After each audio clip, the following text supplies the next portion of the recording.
සසුන සම්බුද්ධ ශාසනයේ චිරස්ථිතිය උදෙසා සසුන කාලීන සංවාද මණ්ඩපය. සම්බුද්ධ ශාසනයෙහි චිරස්ථිතිය උදෙසා සසුන කාලීන සංවාද මණ්ඩපය. දයාබර හිතවතුනි, මේ දෙහෝරාවත් සම්බුද්ධ ශාසනය වෙනුවෙන් පූජාවක්ම වේවා කියන ප්‍රාර්ථනා වෙතුවයි සුපුරුදු ආකාරයෙන් සසුන කාලීන සංවාද මණ්ඩපය සමග අපි ඔබත් එක්ක සජීවීව සම්බන්ධ වන්නේ. අපි විවිධ කාලවලදී සම්බුද්ධ ශාසනයට එල්ලවන අභියෝග හමුවේ ඍජුව නැගී සිටියා. ඒ පිළිබඳව අපි නිරන්තර පාලකින් දැනුවත් කළා. ඒ විතරක් නෙවෙයි, නිරන්තරව ජනතාව පෙළ ගැස්සුවා මේ සම්බුද්ධ ශාසනය රැක ගැනීම උදෙසා. ඒ පිළිබඳව අපිට ලොකු සතුටක් තිබෙනවා. ඒ වගේම අපිට තිබූ අයිතිය අනුව අපි යමක් සම්බුද්ධ ශාසනය වෙනුවෙන් කළා කියලා ලොකු ආඩම්බරයක් අපිට තිබෙනවා. අදත් අපි විශේෂිත වූ මාතෘකාවක් ඔස්සේ විශේෂ සසුන කාලීන සංවාද මණ්ඩපය මෙහෙවන්නයි දෑබරේනි උත්සාහ දරන්නේ. සසුන කාලීන සංවාද මණ්ඩපයට සම්බන්ධ වෙන දෑබර ප්‍රේක්ෂක ශ්‍රාවක ඔබ සියලු දෙනා බොහොම සෙනෙහසින් පිළිගන්නවා. සම්බුද්ධ ශාසනය හා සම්බන්ධව අතීතයේ සිට මේ දක්වාම විවිධ අවස්ථාවන් වල විවිධ කතා බහ ඇති වෙනවා. ඒක සුභවාදී වෙන්න පුළුවන්, අසුභවාදී වෙන්න පුළුවන්. සමහර අවස්ථාවන් වල ශාසනයට වින කරන, හානි කරන සමහර අවස්ථාවන් පිළිබඳව ජනතාව ඍජුව නැගී සිටියා. සහ සමහර අවස්ථාවන් වල කලකිරුණු ස්වභාවයෙන් කටයුතු කළ අවස්ථාවනුත් තිබෙනවා. අපි නිරන්තරව කතා කරනවා භික්ෂු විනය පිළිබඳව. වර්තමානයේදීත් නිරන්තරව භික්ෂු විනය හා සම්බන්ධව සංවාදයට ලක් කරනවා. සමහර දෙනෙක් කියනවා භික්ෂුන් වහන්සේලා දේශපාලනට පිවිසීම පිළිබඳව ඔවුන් අප්‍රසාදින් කතා කරනවා. බොහෝ දෙනෙක් කතා කරනවා සංඝ රාජ පදවියක් පිළිබඳව. සියලු නිකායන්, අනුනිකායන්, පාර්ශව මේ සියල්ල එකතු කරලා එක දජයක් යටතට ගේන්න ඕන කියන කාරණාවත් සමහර අවස්ථාවන් වල කතා බහට ලක් වෙනවා, කරලියට එන අවස්ථා තිබෙනවා. එනිසා අද විශේෂ සසුන කාලීන සංවාද මණ්ඩපයේදී දෑබරේනි අපි අදහස් කළා සම්බුද්ධ ශාසනයෙහි චිරස්ථිතිය උදෙසා කතිකාවතක තියෙන අවශ්‍යතාවය පිළිබඳව සාකච්ඡා කරන්න. කතිකාවතක් කියලා කිව්වහම මෙහා සම්බන්ධව දීර්ඝ ඉතිහාසයකුත් තියෙනවා.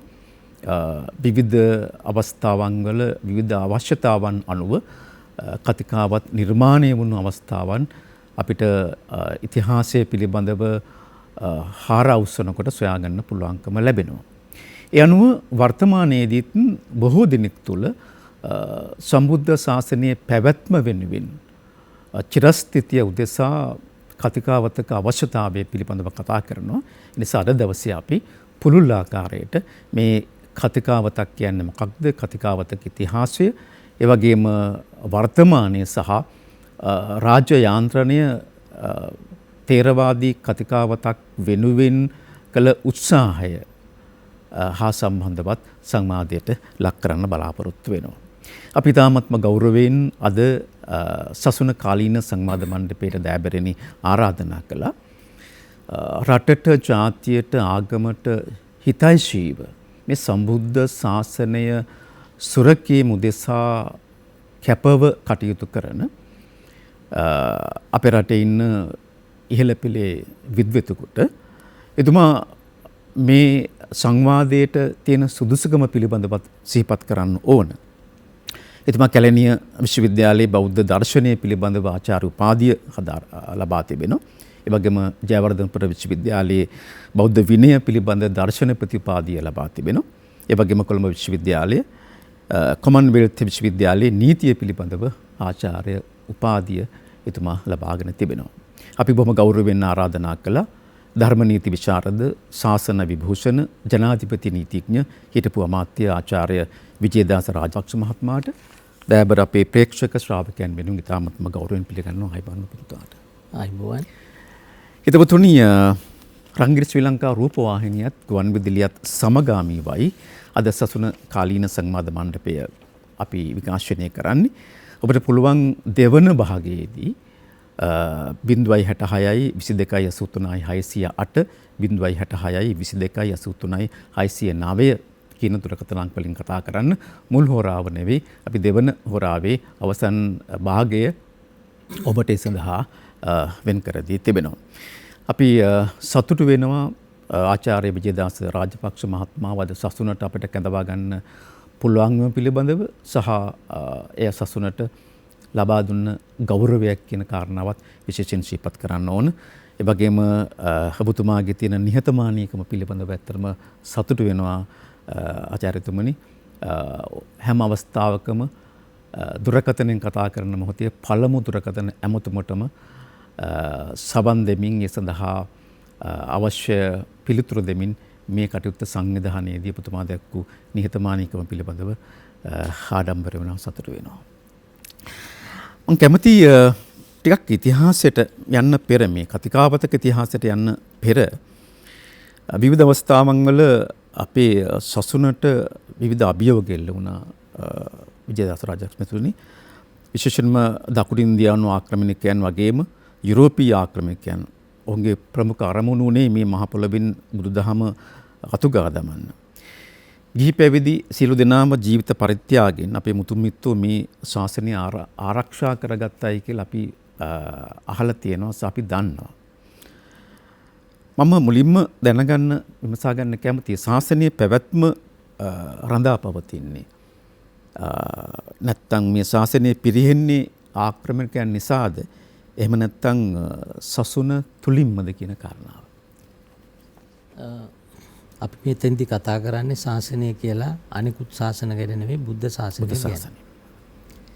බුද්ධ ශාසනය පිරිහෙන ක්‍රම දෙකක් තියෙනවා. එකක් තමයි අර සාලිය මහත්මයා කියපු ආක්‍රමණිකයෝ වෙන්න පුළුවන්, අන්‍ය ආගමික බලපෑම් වලින් වෙන්න පුළුවන්, පරිබාහිර කාරණා තුලින් බුදු සසුන විනාශ කිරීමේ ක්‍රමවේදයකුත් තියෙනවා. දෙවෙනි කාරණය තමයි ශාසනීය අභ්‍යන්තරය තුලින් ශාසනය විනාශ වීම. ඒක වරක් බුදුන් වහන්සේ දේශනා කරලා තියෙන්නේ වානේ යකඩේ පිටින් ගහලා තලලා විනාශ කරන්න බෑ. හැබැයි ඒ යකඩේ ඇතුලේ හැදෙන මලකඩ නිසාම කිසිදු බාහිර බලවේගයක ක්‍රියාකාරීත්වයකින් තොරව ඒ ඉතාමත් ශක්තිමත් යකඩය විනාශ වෙනවා. අන්න ඒ වගේ ශාසනය විනාශ වෙනවා කියලා බුදුන් වහන්සේ දේශනා කරා. එතකොට දැන් පරිබාහිර බලවේග වලින් විනාශ වෙන එක රැකගන්නට අපිට ප්‍රායෝගිකව භෞතිකව අපිට සටන් කරලා ඒක කරන්න පුළුවන්. එහෙම අපි කරලා තියෙනවා අපේ මුතුන් මිත්තෝ. දකුණු ඉන්දියාවෙන් ආපු ආක්‍රමණ පේලිය 1505 පෘතුගීසින් එන්නට පෙර, යුරෝපීය ආක්‍රමණ එල්ල වෙන්නට පෙර දිගින් දිගටම මේ ආක්‍රමණ ආවේ මේ බුදුන් උපන් දේශයේම දකුණු ඉන්දියාව කලාපේ. එතකොට කාලිංග මාර්ග චෝල ආක්‍රමණ නිසා අපේ රටේ ස්ථාපිත වෙලා තිබුණු බුදුදහමට විශාල වශයෙන් හානි සිද්ධ වුණා. ඊට පස්සේ යුරෝපීය ජාතීන් පෘතුගීසි ලන්දීසි ඕලන්දක්කාරෝ ඇවිල්ලා ඒගොල්ලත් බැලුවේ මේ රටෙන් බුදුදහම අතුකාලා දාන්න. ඒ බාහිර බලවේග ගැන වලට වඩා අද මාතෘකාවේදී අවධානය යොමු කරන්න කල්පනා කරේ අභ්‍යන්තරයෙන් කොහොමද බුද්ධ ශාසනය විනාශ වෙන්නේ කියන කාරණා.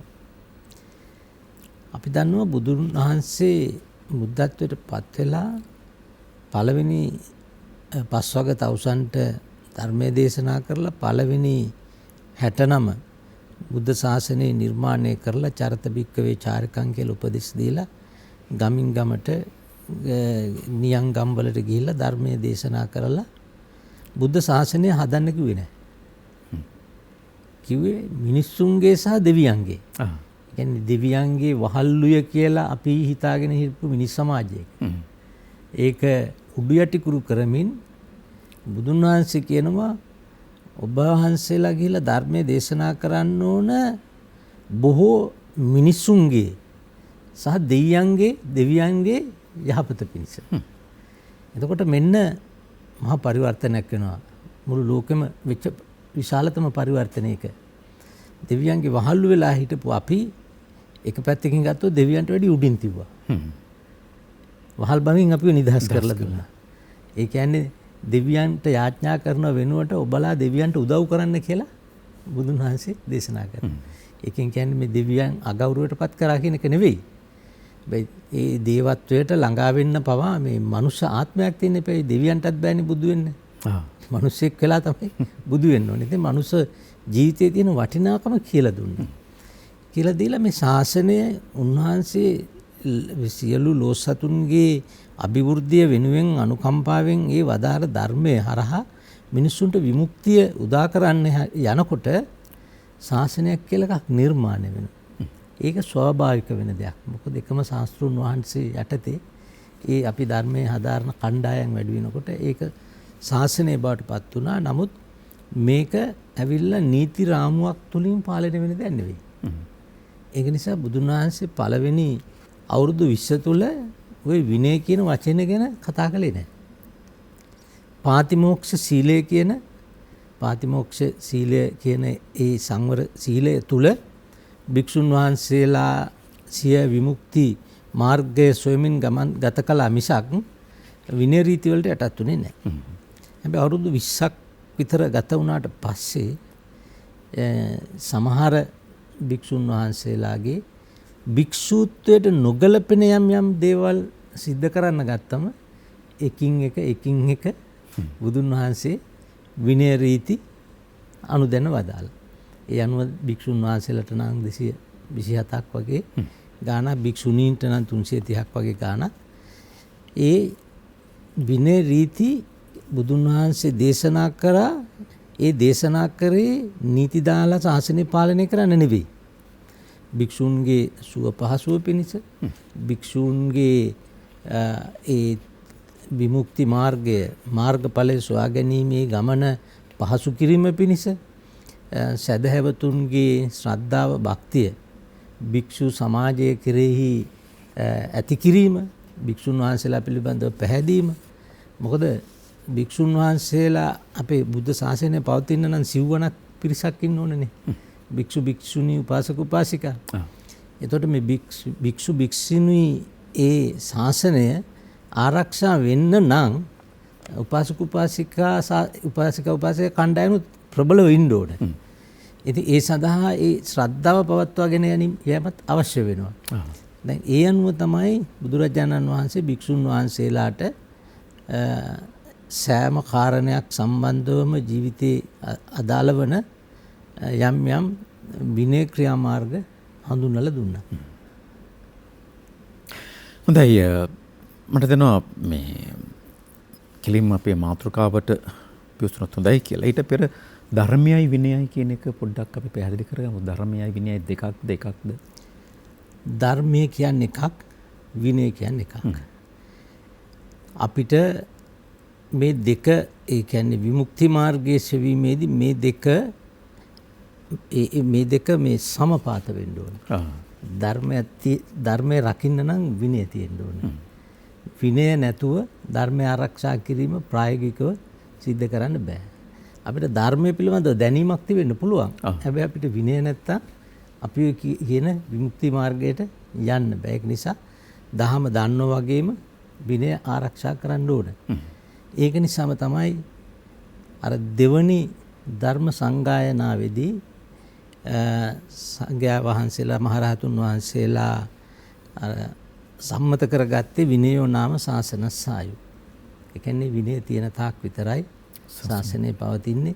හැබැයි මේක අපි මේ භික්ෂු ශාසනයට, සංඝ සමාජයට මේක ලඝු කරන්න ඕන දෙයක් නෙවෙයි. ඒක සංඝ සමාජයටත් එහෙමයි, රාජ්‍යයකටත් එහෙමයි, ඕනම ආයතනයකටත් එහෙමයි, ගෙදරටත් එහෙමයි. ඒ හැමතැනම අදාළ විනයක් තියෙනවා. ඒ විනය තියෙනකන් ඒ ආයතනේ රැකේවි.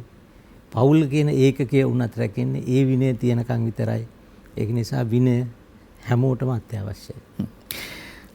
1931 වර්ෂය තමයි අංක 19 දරන බෞද්ධ විහාර දේවාලගම් පනත එහි සංශෝධන සිදු කිරීම ආදී කටයුතු සිදු වුණේ. 2016 වර්ෂයේදී බෞද්ධ විහාර දේවාලගම් සංශෝධන පනත්කඩුම් පද පාර්ලිමේන්තුවට ඉදිරිපත් කළා. ලොකු කතිකාවතක් ඇති වුණා, ලොකු බියක් ඇති වුණා. බොහොම ආందోලනාත්මකව මේට විරුද්ධත්ව පළ කරන්න පටන් ගත්තා. අපි එතෙන්න යන්න කලින් මම කැමති කතිකාවතක් කියන්නේ මොකක්ද කියන කාරණාව පැහැදිලි කරගන්න අමතකමනේ. දැන් සාලේ මහත්මයා බෞද්ධ ඉතිහාසය අනුව මේ සංඝ සමාජයේ පරිශෝධන වරින් වර අවශ්‍ය වෙනවා. අපේ බුදුසසුනේ ඒ පරිශෝධනයේ අවශ්‍යතාවය අපිට දැනුනේ බුදුන් වහන්සේගේ පරිනිර්වාණයෙන් සතියක් යන කලින්. ආදාන කටයුතු නිම වෙන්නට කලින් ශාසන පාරිශුද්ධතාවයක් ඇති කරන්න මහරහතන් වහන්සේලාට උවමනා වුණා සුභද්‍රගේ අභද්‍ර වචනය නිසා. එතකොට ඒ විනය ආරක්ෂා කිරීම සඳහා ඒ ඒ සංගායනාව ඉතාමත්ම වැදගත් වුණා. නැත්තම් ටික කලක් ගත වෙනකොට බුද්ධ පරිනිර්වාණයෙන් පස්සේ ශාසනය අතුරුදහන් වෙන්න ඉඩ තිබුණා. ආපහු කලක් යනකොට ශාසනය තවත් පිරෙන්න ගත්තා. මේක ස්වාභාවික දෙයක්. ඕනම දෙයක කාලයක් යනකොට. ඒක නිසා අවුරුදු 100ක් ගත වෙනකොට දෙවනි සංගායනාවත් පවත්වන්න සිද්ධ වුණා. ඊට පස්සේ අවුරුදු 230 ගණනක් යනකොට ධර්මාශෝක අධිරාජ්‍යගේ කාලේ තුන්වෙනි සංගායනාවත් සිද්ධ වුණා. ඔය අනිත් හැම සංගායනාවකටම වැඩි අපිට වැදගත් වෙන්නේ තුන්වෙනි සංගායනාව. මොකද ශාසනය පාරිශුද්ධ වුණාට අපිට වැඩක් වෙන්නේ නැහැ. ශාසනය අපිට ලැබෙන්නේ තුන්වෙනි සංගායනාවේ ප්‍රතිඵලයක් විදිහට ධර්මාශෝක මහරජා තමන්ගේම සහජාත පුත්‍ර මිහිඳු මහරහතන් වහන්සේ ලංකාවට වැඩමවලා මේ රටේ බුද්ධ ශාසනය ස්ථාපිත කරපු නිසා. එතකොට ඒ මිහිඳු මහරහතන් වහන්සේ ස්ථාපිත කරපු බුදුසසුන කියලා කියන්නේ මේ බුද්ධාගම මහ පොළොවේ හිටූප එක විතරක් නෙවෙයි. ඒ මහින්දාගමනය නිසා තමයි ශ්‍රී ලංකාව කියන මේ දූපත ලෝකයේ විශිෂ්ටතම ශිෂ්ටාචාරය පවතින මානව ඉතිහාසයක් තියෙන දියුණු ජාතියක්, දියුණු රටක් බවට පත් වුණේ. ඒක නිසා ශ්‍රී ලංකාවේ අපිට ඔබ ආගම අදහන ආගම සමහරට වෙන එකක් වෙන්නත් පුළුවන්. හැබැයි බුදුදහමයි ශ්‍රී ලංකාවයි වෙන් කරන්න බෑ. ඒ තරමට ඒ දහම බද්ධ වුණා. බුදුන් වහන්සේ නේපාලයේ සිදුහත් කුමරු විදියට ඉපදුනා. ඉන්දියාවේ බුදු වුණා. හැබැයි බුදුන් වහන්සේ එක අතකින් වැඩම කරපු එකම රට මේ ශ්‍රී ලංකාව. දෙක අදටත් ලෝකේ බුදු දහම කියලා එකක් පවතින්නේ මේ කුඩා රටේ අපේ මහරහතන් වහන්සේලා ත්‍රිපිටකයේ ග්‍රන්ථාරූඪ කරපු හේතුවෙන්. ඒ නොවන්නට මේ වෙනකොට කොහොමටත් කිසිම සැකයක් නැහැ. මහ පොළොවෙන් බුදුදහම අතුරුදහන් වෙලා ඉවරයි. එහෙනම් අපිට කතා කරන්න තරමේ ශාසනයක් පවතින්නේ නැහැ. ඉතින් දැන් අපේ ලංකාවේ මේ ඉතිහාසය අරගෙන බලපුවාම අපේ රටෙත් ඒ විනය කියලා විශේෂ ක්‍රියාමාර්ගයකට යන්න ඕනේ නැහැ. බුදුන් වහන්සේගේ නිර්මල ධර්මය අවබෝධ කරගත්ත රජවරු, සිටුවරු, අමාත්‍යවරු, ඒ වගේම හුදී ජනයා ඒ බුදුදහමේ තිබුණු පංචශීල ප්‍රතිපත්තියත් භික්ෂුන් වහන්සේලා පිළිබඳව තිබුණු ඒ ශික්ෂණයත් එක්ක ඉතාමත් සාර්ථකව ව්‍යාප්ත වෙමින් වර්ධනය වෙමින් පැවතුණා. නමුත් කාලයක් යනකොට අපේ රටෙත් සංගායනා කරන්න උවමනා වුණා. යම් කිසි තැනක ඒතන අපිට වැරදීමක් වුණා. ඒ හේතුව නිසා අපේ රටෙත් භික්ෂුන් වහන්සේලා නිකාය 3කට බෙදුණා. එදා මහා විහාර නිකායයි, අභයගිරි නිකායයි, ඒ වගේම ජේතවන නිකායයි. එතකොට ඒ වෙලාවෙත් අපේ සංඝ සමාජය කාශ්‍යප මහරහතන් වහන්සේගේ ප්‍රධානත්වයෙන් දිඹුලාගලදී පවත්වපු කතිකාවත සංගායනාව මත කතිකාවතක් නිර්මාණය කරා. ඉතින් ඒ කතිකාවත් ඉතිහාසය ඊට පස්සේ දිගින් දිගටම එනවා. දඹදිනි කතිකාවත, අස්කිරි තල්පතේ තියෙනවා කතිකාවතේ කරුණු. එතකොට එතෙන්දි කරේ සංඝ සාමග්‍රී ඇති කිරීම නිකාය කියන එක තුනක් නෙවෙයි. ඒක වෙනස ඉවත් කරලා එකම භික්ෂු පරපුරක්කම භික්ෂු ශාසනයක් විදියට ඒකාග්‍රතාවය ඇති කරලා විනය රීති පද්ධතියක් ලිඛිතව හදාගත්තා. අපි ඒක කතිකාවත කියලා හඳුන්වනවා. ඉතින් මේ කතිකාවත් නොඑක් වර අපි දැන් නිකායවල විදියට ඒ නිකායවල ඇතුලේ පාර්ශ්ව විදියට කතිකාවත් හදාගෙන තියෙනවා. ඒ බැවින් වැඩි වශයෙන් කියවෙන්නේ ශාසනයේ චිරස්තුතිය උදෙසා අපේ භික්ෂුන් වහන්සේලා මෙන්න මේ ආකාරයට හැසිරෙන්න ඕනේ. මෙන්න මේ අපේ චාර්යා ධර්ම අපි අනුගමනය කරන්න ඕනේ කියන කරුණ තමයි ওই කතිකාවත් වල ඇතුල් වෙලා තියෙන්නේ. ඒ කතිකාවත් ඒ පාර්ශව නිකාවලට අනුගතවනේ හදලා තිබුණේ. ඒ වගේම සාර්ථකත්වයක් වුණාද ඔය කතිකාවත් වල අන්තර්ගතයත් එක්ක? ඇත්ත වශයෙන් වුණා. මොකද කතිකාවත දැන් අපේ රටේ පැවැත්මට වරින් වර අපි ආණ්ඩු ක්‍රම ව්‍යවස්ථා ගෙනල්ලා තියෙනවා. හදාගෙන ඒක වෙනස් කරනවා, සංශෝධනය කරනවා. ඒ වගේම තමයි භික්ෂු සමාජයේත් කතිකාවත් හදනවා. අලුත් ඒවා ගේනවා. සංශෝධන ඇති කරනවා. දැන් ඒ රටේ ඒකීයභාවය රටේ ආරක්ෂාව පවත්වාගෙන යන ව්‍යවස්ථාවකින් කරන දේ කතිකාවතෙන් භික්ෂුන් වහන්සේලා කරනවා. මේක නීතියක් විදියට කරනවා. අර කැවිලා ගෞරවනීය විදියට සම්ප්‍රදාය අනුගමනය කරමින් සිදු කරනවා. විශේෂිත කාරණා මේ කතිකාවත්වල මොනවාද අමාත්‍යතුමනි? හිම ශාසනයේ චිරස්ථිතිය වෙනුවෙන් සියලු නිකායන් වලට පොදු වුණු කාරණා මොන හරියම කතිකාවතට අන්තර්ගත වෙලා තිබුණාද? ඇත්තටම ඔය එක එක නිකායවන් පාර්ශවයන් වෙන වෙනම කතිකාවත් හදාගත්තට පොදුවේ ගත්තම අර බුදුන් වහන්සේ දේශනා කරපු පාතිමෝක්ෂ සීලය තුල නැත්නම් විනය රීති තුල ඒ කරුණම තමයි මේක ඇතුල් වෙන්නේ. පොඩි වෙනස්කම් තියෙනවා මිසක් සමස්තයක් විදියට මේ අරගෙන අපි විශ්ලේෂණයක් කරොත් පොදුවේ තියෙන්නේ එක කරුණයි. ඒ බුදුන් වහන්සේ දේශනා කරපු විනය තුල භික්ෂුන් වහන්සේ ඒ ගමන් මඟ යා යුතුයි කියන කාරණේ. වර්තමානයේදී කතිකාවතක අවශ්‍යතාවය ප්‍රබලව දැනෙනවා. මොනකක්ද අවශ්‍යතාවය වර්තමානයේ ප්‍රබලව සමාජ ශාලී මහත්මයා අපේ මේ ඇත්තටම ශාසනය ආරක්ෂා වෙන්න රාජ්‍ය අනුග්‍රහය ඕන. දැන් ලෝකයේ හැම ආගමක් මෙහෙමයි. දැන් ඔය මැද පෙරදිග ඉස්ලාම් ආගමයි කියන එක ඒක ආගමක් විතරක් නෙවෙයිනේ. ඒක මුළු රටම සමාජයෙන්ම පාලනය කරන නීතිය. එතකොට ක්‍රිස්තියානි කතෝලික රටවල් වල ආණ්ඩු ක්‍රම ව්‍යවස්ථාවල් පවා ආරම්භ වෙන්නේ යේසුස් වහන්සේගේ නැත්නම් දෙවියන්ගේ නාමයෙන් කියලා තමයි ඒවා ආරම්භ වෙන්නේ. හැබැයි එහෙම මේ බුදුදහමෙන් ඔබට කියපු එකක්. බුදුදහම ඒ රාජ්‍ය පාලනයට අත ගහන ක්‍රමයක්වත් ඒ රාජ්‍ය පාලනයේ පිළිබඳව තීන්දුව ගන්නවත් බුදුන් වහන්සේ අනුදැනව දාලේ නැහැ. ඒ පිළිබඳව බුදුදහමේ කියන්නේ මේ උගන්වන්නේ වෙනමම ස්වභාවයක්. එතකොට දැන් මේ විනය දැන් අනිකුත් ආගම් වල ඔය විනය ඒගොල්ලන්ගේ විනය ඇත්තටම නීතිය. ඒක උල්ලංඝනය කරොත් ඒගොල්ලන්ට මහා සමහරලාට මිනි මරනවා. ඒ කියන්නේ මරණීය දඬුවම් දෙනවා. ඒ ආගමේ ඇතුලේ තියෙන නීතියම දඬුවම් දෙනවා. දැන් ඒ වගේ පහත් මට්ටමක් බුදුසසුනේ නැහැ. භික්ෂුන් වහන්සේලාට තමන්ගේ හෘද සාක්ෂියට එකඟව අවබෝධ කරගෙන දහම අනුගමනය කරන්න කියන එක තමයි බුදුදහමේ කියන්නේ. අපි ගත්තොත් එම කාලාම සූත්‍රයේ බුදුන් වහන්සේ දේශනා කරේ ඉතිහාසයේ කියන නිසාවත් පරම්පරාවෙන් ආපු නිසාවත් එහෙම නැත්නම් න්‍යායට තර්කයට ගැළපෙන නිසාවත් අපිට කියලා දෙන්නේ පිළිගන්න එපා. මේ කොම තමන්ගේ මනසින් අවබෝධ කරගෙන කිරලා මැනලා බලලා විශ්ලේෂණය කරලා හරි කියලා අවබෝධ කරගෙන මේ ගත්තොත් විතරක් ඒක පිළිගන්න කියලා. ඒ කියන්නේ බුද්ධ ආගම කියන එක සම්පූර්ණයෙන්ම අන්ධානුකරණය ප්‍රතික්ෂේප කරලා තියෙනවා. ඒ නිසා මේ කතිකාවත් තුලින් මේ භික්ෂුන් වහන්සේලාට නියෝග නෙවෙයි දීලා තියෙන්නේ. භික්ෂුන් වහන්සේලාට මාර්ගය පෙන්වලා දීලා තියෙනවා.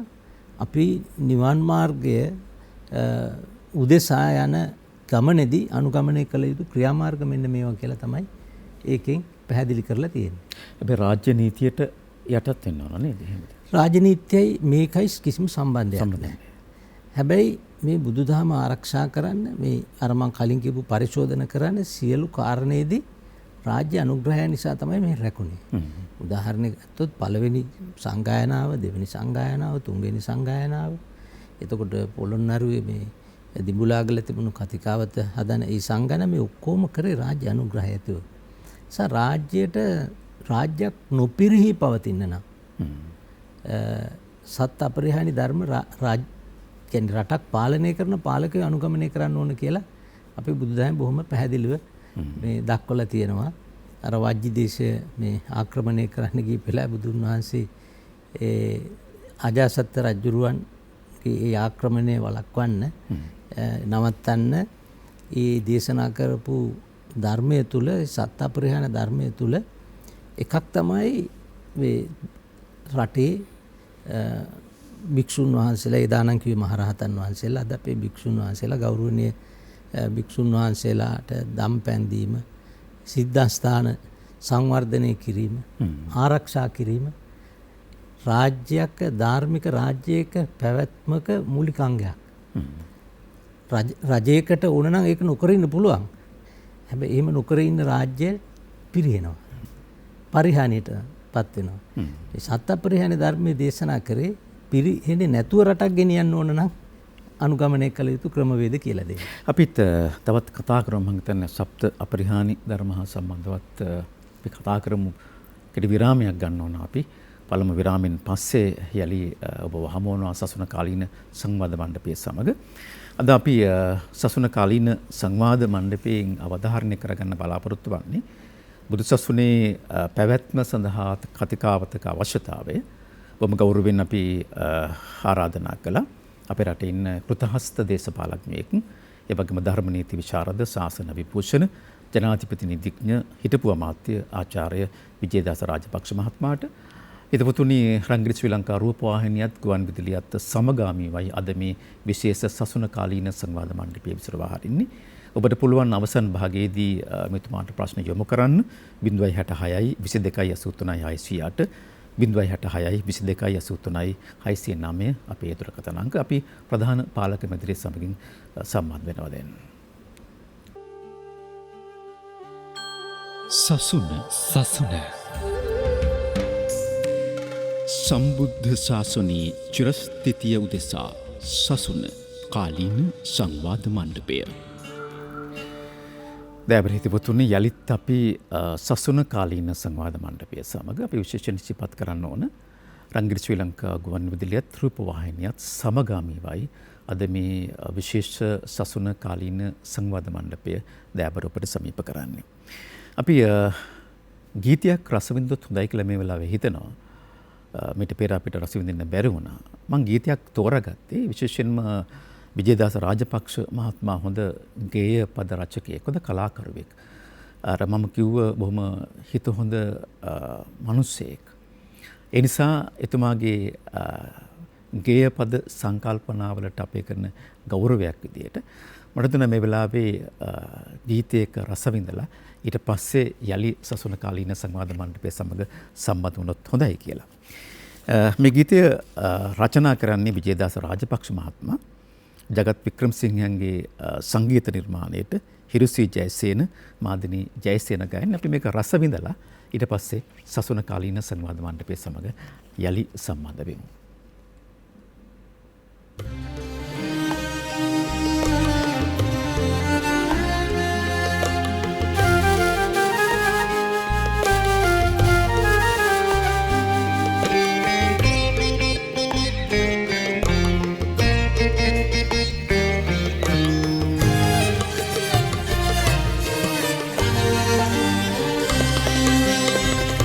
වැලි මලුවට සඳ කිරණ කලාලා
දෑබරේනි බොහෝ දෙනෙක් තුරකථන ඇමතුම් සම්බන්ධ කරගන්න කියලා ඉල්ලීම කරනවා. අපි පැහැදිලි කරයින් පස්සේ ඔබට යම් ප්‍රශ්නයක් තියෙනවා නම් විමසන්න අවස්ථාව දෙනවා. ඉන්න අනතුරු ඔබට පුළුවන් අවස්ථාව දුන්නාම මේ පැහැදිලි කිරීම එක්ක යමක් විමස ගන්න තියෙනවා නම් එහෙමත් නැත්නම් ඒ පිළිබඳව වැඩිදුර තොරතුරු දැනගන්න ඕන නම් කතා කරන්න ඔබට අපි අවස්ථාව සලසා දෙන්නම්. අද අපි සසුන කාලීන සංවාද මණ්ඩපයේදී බුදු සසුනේ පැවැත්ම දෙසා කතිකාවතක අවශ්‍යතාවය පිළිබඳවයි කතා කරන්නේ. අමතතුමනි අපි 2016 වර්ෂයේ පාර්ලිමේන්තුවේ ඉදිරිපත් කරපු මේ සංශෝධන පනත් කෙටුම්පත පිළිබඳව දැඩි විරෝධයක් ආවා. විවිධ වැරදි මත සමාජගත වුණා. මොකක්ද මේ තේරවාදී කතිකාවත? ඇත්තටම යම් විරෝධතාවයක් ආව ගිහි පැවිදි දෙපාර්ශවයෙන්ම විශේෂයෙන් පැවිදි පාර්ශවයෙන් ඒක මේ පනත පිළිබඳව ඇත්තටම යම් අනවබෝධයක් නිසා වෙච්ච දෙයක්. මේ වගේ පනතක් එන්න දීර්ඝ ඉතිහාසයක් තියෙනවා. ඒ පිළිබඳව යම් අයට අවබෝධය මදි. නමුත් අපේ ශාසන භාර මහානායකයන් පානන් වහන්සේලා මේවා දන්නවා හොඳට. දැන් අපේ රටෙත් කලින් කලට විශේෂයෙන්ම යුරෝපීය ජාතීන් 3ක් සියවස් 4මාරක් රට පාලනය කරන කාලේ ඒගොල්ලන්ට තිබුණු ලොකුම උවමනාව තමයි මේ බුදුදහම යටපත් කරලා එහෙම නැත්නම් මේ මහ පොළොවෙන් අතුරුදහන් කරලා දාන එක. ඒත් අපේ මහා සංඝරත්නය මේක ආරක්ෂා කරලා තියාගත්තා. ඒ තියා ගැනීම සඳහා ගිහි දායකත්වයක් උපරිමයෙන් ලැබුණා. ඒක ගිහියන්ගේ තිබෙන අර ශ්‍රද්ධා භක්තිය ඒ වගේම දහම් අවබෝධය යන කරුණු හේතු කොටගෙනනේ ඒ ආරක්ෂා කරන්න අපි උත්සාහ කරේ. එතකොට නමුත් වරින් වර පිරිහින් එනකොට ශාසනයට ලොකුත් කුමන්ත්‍රණ ආවා. අපි අහලා තියෙනවා අපි දන්නේ 1940 ගණන් වල 50 ගණන් වල පවා භික්ෂුන් වහන්සේලා විදිහට සිවුරු දාගත්ත අන්‍ය ආගමිකයෝ භික්ෂුන් වහන්සේලා පහත් චරිත තියෙන උදවිය බව පෙන්වන්න සමාජයේ ප්‍රසිද්ධිය හැසිරෙන්න ගත් අවස්ථාව මේ රටේ තිබිලා තියෙනවා. පහුගිය ආසන්න කාලෙදි තිබ්බ ඒවා නේ. දැනුත් තියෙනවා. දැනුත් තියෙනවා. ඔව්. ඒ කාලෙත් තරුණුවට මේවා තිබිලා තියෙනවා. මේක හැමදාම බුද්ධ ශාසනය පවතින තාක්ම මේකත් තියෙනවා. ශාසනය පවතින තාක්ම ශාසන විරෝධී භාවයත් පවතිනවා. ඉතින් ඒකෙන් විරෝධතාවයෙන් අපි ආරක්ෂා වෙන එක තමයි අපේ වගකීම. එතකොට මේක පිළිබඳව දැන් ඔය කියන මේ ශාලිය මහත්තයා කියපු පනත ඉතිහාසයේ මම කෙටියෙන් කියනවා නම් ඒ වකවානු වල අපේ ශාසන පරිශෝධනයක් සහ කතිකාවතක් තේරවාදී කතාවක් ඒ වෙලාවේ තිබුණේ නැහැ. කතිකාවතක් සංඝයා වහන්සේලා සම්බන්ධයෙන් කතිකාවතක් ඕනයි කියලා සාකච්ඡාවක් තිබුණා. විශේෂයෙන්ම අපේ රටේ 1956 බණ්ඩාරනායක මහත්මයාගේ ආගමනයත් එක්ක මේ රටේ අපේකම අපේ අනන්‍යතාවය කියනවා ඉස්මතු වුණා. පරගතිභාවය අවසන් කරලා ඒ නිදහස් චින්තන ශ්‍රී ලාංකිකට අනන්ත නිදහස් චින්තනයේ පළවෙනි පරම්පරාවේ දරුවෝ තමයි මම හිතන්නේ ඔබයි මමයි දෙන්න. එතකොට ඒ කාලේ ඒ තිබුණු පිබිදීමත් එක්ක මහා සංඝරත්නයෙම යෝජනා වුණා අපිට කතිකාවතක් ඕනයි කියලා. ඒක එක කාරණයක් විතරයි. ඒ වෙලාවේ බණ්ඩාරනායක ශ්‍රීමතාණන් බෞද්ධ මේ මම අහලා තියෙන විදිහට බෞද්ධ භික්ෂුන් වහන්සේලාගේ ඉල්ලීම මත පත් කරලා තියෙනවා බුද්ධ ශාසන කොමිසමක්. විද්වතුන්ගෙන් ප්‍රාමාණික දැනුම තියෙන ඉහළම විද්වතුන්ගෙන් සමන්විත මේ බුද්ධ ශාසන කොමිසමට නිර්දේශ දෙන්න කිව්වා ශාසනයේ චිරස්ථිතිය සඳහා රජයක් විදියට හෝ ශාසනයේ බාරකාර භික්ෂුන් වහන්සේලා නායක හිමිපාණන් වහන්සේලා විසින් අනුගමනය කළ යුතු ක්‍රියාමාර්ග මොනවද කියලා. එතකොට මේ කොමිසමේ එක නිර්දේශයක් තමයි කතිකාවත් තියෙන්න ඕන හැම නිකායටම. හැබැයි කතිකාවක් තිබුණා. නැතුව නෙවෙයි. මේ කතිකාවක් තිබුණාට මේවා පොත්වලට සීමා වෙලා තියෙනවා. මේකට කිසි බලයක් නැහැ. ඒ නිසා මේ කතිකාවත් වල තියෙන විනය ක්‍රියාමාර්ගය වලට නීතිමය පිළිගැනීමක් දෙන්න ඕන කියලා.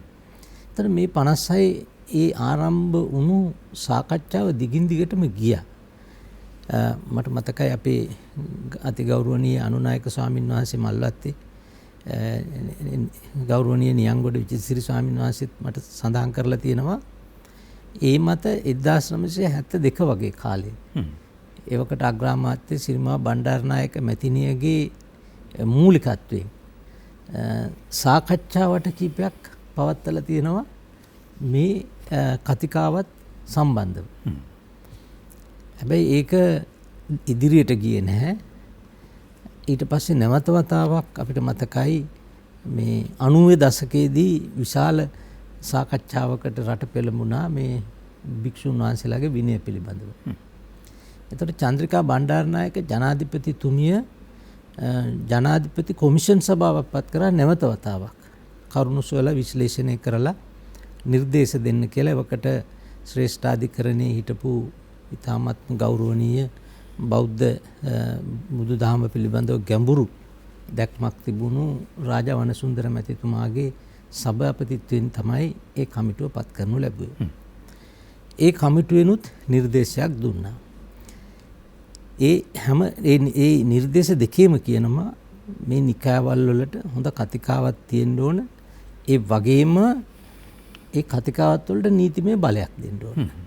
දැන් අපේ හැම නිකායෙම ඒ පළාත් භාරව සංඝනායක හිමිපාණන් වහන්සේලා ඉන්නවා. අධිකරණ සංඝනායක හිමිපාණන් වහන්සේලා ඉන්නවා. එතකොට අධිකරණ කියන වචනෙන්ම අපි දන්නවා මේ විනය රකින්න ගැටුම් निराකරණය කරන්න මේ ඒ බලය දීලා තමයි ඒ අධිකරණ සංඝනායක හිමිපාණන් වහන්සේලා පත් කරන්නේ. නමුත් ඒ අධිකරණ නායක සංඝනායක හිමිපාණන් වහන්සේලා දෙන නියෝගයක් කියන්නේ තීරණයක්. උන්වහන්සේලාට ක්‍රියාත්මක කරන්න බෑ. ඒ නියෝගේ ක්‍රියාත්මක නොකරයි කියලා ගත හැකි වෙන පියවරකුත් නැහැ. ඒ නිසා අපේ ශාසන බලධාරී මහානායක අනුනායක ස්වාමීන් වහන්සේලා ඊ타ත්ම අපහසුතාවයකට සමහරලාට අසරණතාවයකට පත් වෙන දලාවල් තියෙනවා. තමන්ගේ සංඝ සමාජයේ තමන්ගේ සංඝ පරපුරේ සමහර අපි කිව්වොත් නොහික්මුණු ගති පැවතින ඇති භික්ෂුන් වහන්සේලා පාලනය කරගන්න බැරි වුණාම. ඒක තියෙන භයානක ප්‍රතිඵලය තමයි එහෙම වේගෙන යන්න ගියොත් එම ගිහි සමාජයේ සංඝ සමාජයෙන් ඈත් වෙනවා. ඒක හරි බරපතල ප්‍රශ්නයක්. මොකද ශාසන පැවැත්මට ඉතාමත්ම ප්‍රබල සාධකයක් තමයි මේ ශ්‍රද්ධාව කියන එක. භික්ෂුන් වහන්සේලා කෙරෙහි තියෙන භක්තිය ගෞරවය. රජතුමා පවා බුද්ධ චීවරයක් ඇඳගත්ත කෙනෙකුට දන ගහලා වඳින ඒ ගෞරවය ආරක්ෂා වෙන්න ඕන. අපිට මතක නැහැ අහලා තියෙනවා 1959 බණ්ඩාරනායක මහත්මයා ඝාතනය කරන්න භික්ෂුන් වහන්සේ කෙනෙක් සම්බන්ධ වුණයි කියන කරුණ ප්‍රචලිත වුණ වෙලාවේ අපේ ගිහි සමාජයේ බොහෝ දෙනෙක් භික්ෂුන් වහන්සේලාට දාන දීම පවා නතර කරලා තියෙනවා. ඉතින් මේ දසදහස් ගාණක් භික්ෂුන් වහන්සේලා ඉන්න රටක එක භික්ෂුන් වහන්සේ කෙනෙක් කොයි වැරද්ද කරයි කියලා මුළු සංඝ සමාජයේටම සමාජයේ විසින් දඬුවම් කරනවානේ. ඒ ඇවිල්ලා ඔය අර විනය කැඩුනහම තියෙන ප්‍රතිඵලනේ. ඉතින් ඒක නිසා තමයි බුදුන් වහන්සේ විනය රීති මේ දේශනා කරලා තියෙන්නේ. ඉතින් ඒ தത്വයට රට යන්න නොදී අපි කොහොමද මේ විනය රැකගන්නේ? විනය රැක ගැනීමට නම් කතිකාවත් බලගතු කරන බල සම්පන්න කරන්න ඕන. කියන්නේ නීතිමය පිළිගැනීම දෙන්න ඕන. ඒතර නීතිමය පිළිගැනීම දුන්නාට පස්සේ ඒක ක්‍රියාත්මක කිරීමේ ක්‍රමවේදයක් එනවා. ඉතින් මේ කාර්යය වෙනුවෙන් මම දිගින් දිගටම අපේ හිටපු මහානායක ස්වාමීන්ද්‍රයන් වහන්සේලාත් එක්ක සාකච්ඡා කළා. මම හිතන්නේ මම මතක විදිහට 1997 වගේ කාලේ පටන් අපේ මල්ලතු පාර්ශවය, අස්කිරි පාර්ශවය, ඒ වගේම අමරපුර රාමඤ්ඤ නිකායවල වල මහානායක හිමිපාණන් වහන්සේලා ඇතුළු බොහෝ මේ ශාසනය මේ ආරක්ෂා කරගන්න කැප වෙලා කටයුතු කරන නායක අනුනායක නායක හිමිපාණන් වහන්සේලාත් එක්ක මේක සාකච්ඡා කරලා අපි කෙටුම්පත් හදලා දීර්ඝ කාලයක් මේක තියාගෙන හිටියා. මොකද අපිට ඒක යථාර්ථයක් බවට පත් කරගන්න බැරි වුණා. ඉතින් අවසානයේදී අපි මම බුද්ධ ශාසන ඇමතිවරයා විදියට පත් වුණාට පස්සේ සෑම නිකායක් එක්කම සෑම පාර්ශවයක් එක්කම වෙන වෙනම ඒ වගේම එක්තැන්ව සාකච්ඡාවට මම හිතන්නේ 100කට ආසන්න ප්‍රමාණයක් තිබුණා කියලා මට මතක කරලා තමයි මේ අපි 55ක් ගැන සාකච්ඡා වෙලා තිබුණා. අපිට මේ ඔක්කොම එකට කරන්න ගියොත් අවුල් හැදෙනවා. නිසා අපි කතා වෙලා තෝරගත්ත අපි දෙකක් විතරක් කරමු. එතකොට අපි ප්‍රමුඛතා ලයිස්ට් උඩින්ම අපි තියාගත්තේ කතිකාවත් ලියාපදිංචි කිරීමේ පනත. ඒක පස්සේ කාලෙදී අපි දීඝු සාකච්ඡාවකින් පස්සේ ඒකට අපි තේරවාදී කියලාත් එකතු කරගත්තා. මොකද නිර්මල බුදුදහම තියෙන්නේ මේ තේරවාදී දහම නිසා. අනිත් එක තමයි 1931 අර මේ ශාලිය කියපු විහාර දේවාලගම් ආඥා පනත සංශෝධනය කිරීමේ පනත. එතකොට මේ විහාර දේවාලගම් පනත ඇත්තටම බ්‍රිතාන්‍ය පාලන සමයේ මුලින්ම 1889 තමයි පනතක් සම්මත කරගත්තේ. ඒ පනත පිළිබඳව ලොකු විවේචන තිබුණා. එච්චර බෞද්ධ සෑහීමකටපත් උනේ නැහැ. ඊට පස්සේ 1905 තව පනතක් බ්‍රිතාන්‍ය පාලකයෝ සම්මත කරා. ඒකෙදිත් විශේෂයෙන්ම භික්ෂු සමාජයෙන් දැඩි විරෝධතාවයක් ආවා. ඒක අනුව සෑම පන්සලකම මේ බාරකාරත්වය විහාරාධිපති භික්ෂුවට නෙවෙයි වෙනම ගිහි බාරකාරත්වයක් තියෙන්න ඕන ඒ පන්සලට. ඒක සාර්ථක ක්‍රමයක් නෙවෙයි කියන බව සියලු දෙනා බොහෝ දෙනාගේ මතය හේතුවෙන් ඒගොල්ලන්ට සිද්ධ වුණා. නැවතත් මේ පිළිබඳව සලකා බලන්න. ඒ අනුව තමයි ඔය 1931 පනත සම්මත කරගන්න යෙදුනේ. ඒකෙදි ශාලිය මහත්මයා තියෙන ප්‍රධාන වෙනස අපි අඳුර ගන්න ඕනේ. විහාර දේවාලගම් පනත කියන්නේ දීපල පාලනය. ඒක භික්ෂුන් වහන්සේලා පාලනය කරන්නවත් භික්ෂුන් වහන්සේලාගේ විනයට අදාළවත් කාරණයක් නෙවෙයි. කර 26 වෙනි වගන්තියේ තියෙනවා ඒක නේද? නෑ, ඒ 26 වෙනි වගන්තියේ තියෙන දීපල විකුණුනොත් ඒක අවලංගුයි. ඒක නිසා තමයි මම හුඟක් වෙලාවට අපි බ්‍රිතාන්‍ය පාලකයෝ විවේචනය කරන අතරේ මං බ්‍රිතාන්‍ය පාලකයන්ට ওই 26 වෙනි වගන්තිය සම්බන්ධයෙන් පින් දෙනවා. මොකද ඒ වගන්තියේ කියනවා විහාර දේවාලගම් ගමකට අයිති දීපලක් යම් කෙනෙකුට විහාරාධිපති භික්ෂුන් වහන්සේෝ වෙනත් කෙනෙක් හෝ කුමන ආකාරයෙන් හෝ ඔප්පුවකින් බිකිනීමක් පැවරීමක් තෑගිදීමක් ඒ සඳහා ඔප්පුවක් ලිව්වත් ඒ ලියපු ඔප්පුව පවා බලශූන්‍යයි කියලා. ඒක නිසා සුද්දට බැන්නට අපි අගේ කළ යුතු දේ අපි ඇත්ත කතා කරන්න ඕන. ඒ වගන්තියට පින් සිද්ධ වෙන්න අපේ පන්සල් රැකුණ පන්සල්වල දීපල රැකුණා. ඉතින් ඒක නිසා එතෙන් රාජ්‍ය අනුග්‍රහය ලැබුණ නිසා තමයි අපේ ආගමික සිද්ධාස්ථාන ටික ආරක්ෂා වුණේ. දැන් අපි කතිකාවත කියන එකනේ අපි ප්‍රධාන මාතෘකාව. එතකොට මේ කතිකාවත කියන්නේ ඒක දීපලට මේක සම්බන්ධයි. සම්පූර්ණ වෙන් කරනව නෙවෙයි. මොකද විහාර දේවාලගම් පනතේ අනුප්‍රාප්තික අයිතිවාසිකම විහාරාධිපති වහන්සේගෙන් පස්සේ කාටද ලැබෙන්නේ කියන ඒ කාරණා තියෙනවා. නමුත් ඒවා පදනම් වෙලා තියෙන්නේ දීපල හිමිකම මතනේ. දැන් තේරවාදී කතිකාවත් පනතේ ඒක දීපල කියන කාරණේ නෙවෙයි. සමහරවිට ඒකත් සම්බන්ධ වෙනවා වෙනත් ආකාරයකින් අර විහාරාධිපති අනුප්‍රාප්තික හේතුව නිසා. දැන් මෙතෙන්දි කියන්නේ භික්ෂුන් වහන්සේලාගේ ඇත්තටම චර්යා ධර්ම. එතකොට ඕනම රටක මේ මුල් කාලේ නීති තිබුණේ නැහනේ. තිබුණේ ශිෂ්ටාචාරයක් තිබුණා. අපි ඒවා සමහර වෙලාවට කියනවා ඒවා ආචාර ධර්ම තිබුණා. සමහරලාට අපි ඒකම කියනවා ඒක විනයයි කියලා කියනවා. ඒකම කියනවා අපි ශිෂ්ටාචාරයයි කියලා. ඒක අර ගෞරවනීය නම් වලින් හැඳින්වුවානේ. හැබැයි දැන් මේ ගෞරවනීය තත්වයේ රැකගන්න මිනිස්සුන්ට තේරෙන්නේ නැති වෙනකොට ඒක උල්ලංඝනය කරනකොට මුලින්ම අර අග්ගඤ්ඤ සූත්‍රයේ කියනවා වගේ මුලින්ම නීතියක් පැනෙවි සොරකමට විරුද්ධව. මිනිස්සු සොරකම් නොකරන ධාර්මික සමාජයක් තියෙද්දි අපි මොකටද සොරකම නීතියකින් වරදක් කියලා තහනම් කරන්නේ? උමුණා නැහැනේ. හැබැයි මේක කරන්න ගත්තම නීතිය ගේන්න. ඒ කියන්නේ විනය නැති තැන බලහත්කාරයෙන් ශික්ෂණයක් ඇති කරන්න තමයි අපි නීතිය කියන්නේ. කියන්නේ නීතියක් එනවයි කියලා කියන්නේ විනය පිරිහීමක් කඩාවැටීමක් එතන තියෙනවා. මහුක නිරන්තරයෙන් අද කාලේ තියෙන උදාහරණයට ගන්නේ මම මේ අර ඩොමස්ටික් වයලන්ස් ඇක්ට් කියන්නේ මේ ඩොමස්ටික් ගෘහස්ත හිංසන පනත. දැන් අපි 2007 පනත ගෙනාවා. ඒ ගෙනාවේ දැන් අපේ සමාජයේ ශිෂ්ට සම්පන්න සමාජයේ තිබුණ ක්‍රමවේදනේ ස්වාමි පුරුෂයෙකුට බිරිඳයි දරුවයි කියන්නේ තමන්ගේ ඇස් දෙක වගේ බලා ගන්න තමන්ගේ පණ වගේ රැක ගන්න කීප දෙනෙක්නේ. ඉතින් ඒක නිසා ඒ වගේම බිරිඳටයි දරුවන්ටයි තියෙන ලොකුම ආරක්ෂානේ ස්වාමි පුරුෂයා. හැබැයි අපි කොච්චර අවාසනාවන්තද අපිට සිද්ධ වුණා පනතක් ගේන්න පාර්ලිමේන්තුවේ සම්මත කරන්න ඒ ස්වාමි පුරුෂයාගෙන් බිරිඳයි දරුවයි ආරක්ෂා කරගන්න නීති ගේන්න ඕන. ඒ හිංසන වළක්වන්න නීති ගෙනාවා. ඒ හිංසන කෙරුවොත් ඔහුට දඬුවම් දෙන්න නීති ගෙනාවා. දැන් ඒවා අධිකරණ වල ක්‍රියාත්මක කරනවා. ඒ කියන්නේ අපේ ගිහි සමාජයේත් විනය පිරිහිලා, කඩාවැටිලා. ඒ විනය පිරිහිච්ච කඩාවැටිච්ච තැන්වලදී විතරයි අපි නීතිය ඒකට ආදේශ කිරීමක් කරන්නේ. නැත්නම් ওই නීතියක් ගැන අපි ඔහොම හිතන්නවත් ඕනද? අපේ ශිෂ්ටාචාරයන්ව අපිට එහෙම හිතෙනවයි කියන එකත් මහා මදිකමක් නේ. ඉතින් දැන් මේ භික්ෂු සමාජයේ වුණත් මේ විනය පිරිනනකොට තමයි මේ කතිකාවත් වල වැදගත්කම ඉස්මතු වෙන්නේ.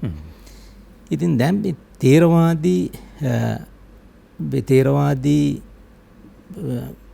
අපි කියපු කතිකාවත් ක්‍රියාපදිංචි කිරීමෙන් පරමාර්ථය පිළිබඳව අපේ රටේ විශාල වශයෙන් වැරදි වැටහීම් ව්‍යාප්ත කෙරුවා සමහරු හිතාමතාම. ඒකෙන් භික්ෂුන් වහන්සේලා රාජනීතියට යට කරනවා කියලා චෝදනා කරනවා. එතකොට රජය භික්ෂුන් වහන්සේලාගේ ක්‍රියාවලට අත ගහන්න හොඳ නැහැ කියලා කියනවා. හැබැයි එදා සුදු පාලකයෝ අපේ විහාරස්ථාන වලට අත ගහලා තිබුණේ නැත්නම් විහාර දේවාලගම් පනතක් හදලා. එහෙමනම් මේ අපිට පන්සල් 10ක් තියෙද දන්නේ නැහැ. එතකොට ඒක නිසා මේක වැරදි විදිහට තේරුම් ගන්න හොඳ නැහැ. ඒ රජයේ ගිහියෝ නීති හදන ගිහියෝ තමයි කොහොමද නීති හදන්නේ. විහාර දේවාලගම් පනත හැදුවෙත් ගිහියෝ. ඒක වැඩි වශයෙන් මේ සුදු පාලකයෝ.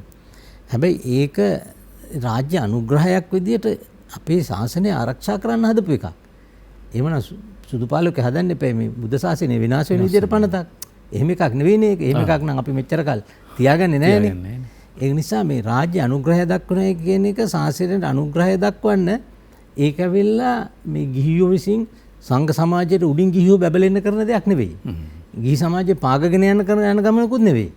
ඒ ගිහි සමාජයට හිමි නිසි ගෞරවය අහිමි වෙගෙන යනකොට ඒක නැවත ලබා දෙන්න කරන වැඩක් ඒක. එතකොට දැන් මේ රාජනීතියට යටත් කිරීමක් මේ පනතේ කිසිම තැනක නැහැ. මේ පනත මම්මයි කෙටුම්පත් කරේ. ඒකට අවුරුදු 15කට වැඩි කාලයක් තිස්සේ කෙටුම්පත් කරා. මොකද සියලුම සමාජයේ සියලුම අංශ වලින් අදහස් අරගෙන තමයි ඔක නිර්මාණය කරේ. මේකෙන් කරන්නේ අපේ ශාසන බලධාරී භික්ෂුන් සමහරලාට මහානායක ස්වාමීන් වහන්සේ එහෙම නැත්නම් කාරක සංඝ සභාව වෙන්න පුළුවන්. ඒ ගන්න තීන්දුවක් අධිකරණ සංඝනායක ස්වාමීන් වහන්සේ වෙන්න පුළුවන්. ඒ ගන්න තීන්දුවකට වළංගුතාවය මොකක්ද? එතකොට ඒ තීන්දුව ක්‍රියාත්මක බැරි නම් මොකටද එහෙම එකක් ඒ ස්වාමීන් වහන්සේ ගන්නෙ? දැන් මෙතෙන්දී කතිකාවත් හදන්නේ ගිහියෝ නෙවෙයි. කතිකාවත් හදාගන්නේ ඒ නිකායවල්. ඕ පාර්ශවය. ගිහි අයගේ දැනීම තියෙනගේ මේ උදව් උපකාර ගන්නවා. ඒක වෙනම කතාවක්. නමුත් ඒ තීරණය අපේ නෙවෙයිනේ. ඒක රටේ පාලකින්ගෙත් නෙවෙයිනේ තීරණය. ඒක ඒ මහානායක අනුනායක භික්ෂුන් වහන්සේලාගේ සංඝ සමාජයේ තීන්දුවක් ඒක. අපේ නිකාය පාලනය වෙන්නේ අපේ පාර්ශවය පාලනය මෙන්න මේ විනය රීති මත. ඒකට කිසිම බලපෑමක් මේ ගිහියන්ගෙන් නැහැ ආණ්ඩුවෙන් නැහැ. ඊළඟට ඒ පිළිබඳව ඒ විනය රීති කඩ කරොත් මොකක්ද කරන්නේ? ඒ කඩ කරපු එක්කෙනා සම්බන්ධව ගත යුතු තීන්දුව. එතන අපි නැහැනේ. ආණ්ඩුව නැහැ. කවුරුත් නැහැ. එතන ඉන්නේ ඒ නිකාය හෝ ඒ පාර්ශවය. එතකොට ඒක ක්‍රියාත්මක කරන්න යනවා. ක්‍රියාත්මක කරන්න බෑ. අන්තිමට ඒක හිස්ලියවිල්ලක් වෙනවා. එතකොට අධිකරණ සංඝනායක හිමිපාණන් වහන්සේලාට කරන්න දෙයක්වත් නැහැ. මහානායක හිමිපාණන් වහන්සේලා අසරණ වෙනවා. මේව ක්‍රියාත්මක කරන්නේ නැහැ කියලා ජනතාවගේ පැත්තෙන් විශාල චෝදනා එනවා මහානායක ස්වාමීන් වහන්සේලා නිද්‍රාශීලී ශාසනය ආරක්ෂා කරන්න පියවරක් ගන්නෙ නැහැ කියලා. ඉතින් කොහොමද උන්වහන්සේලා ගන්නේ? මොකක්ද උන්වහන්සේලාට තියෙන බලය? ඒක නිසා ඒ උන්වහන්සේලාගේ තීන්දුව වලට රටේ නීතියෙන් බලයක් දෙන්න ඕන. එතකොට මේ පනතෙන් කරන්නේ ඒ බලය පනත කෙටු මේ කතිකාවත හදාගන්නේ භික්ෂුන් වහන්සේලා. කතිකාවත ක්‍රියාත්මක කරන්නේ භික්ෂුන් වහන්සේලා. යම් විනය තීන්දුවක් ගන්න භික්ෂුන් වහන්සේලා. එතෙන්දී ක්‍රියාත්මක කරගන්න භික්ෂුන් වහන්සේලාට ඇත්තටම බෑනේ. ඒක නිසා අධිකරණයේ සහාය අරගෙන ඒක ක්‍රියාත්මක කිරීමේ ක්‍රමවේදය තියෙනවා. එතෙන්දී අධිකරණයේ තීන්දුව තීරණ ගන්නෙ නැහැ.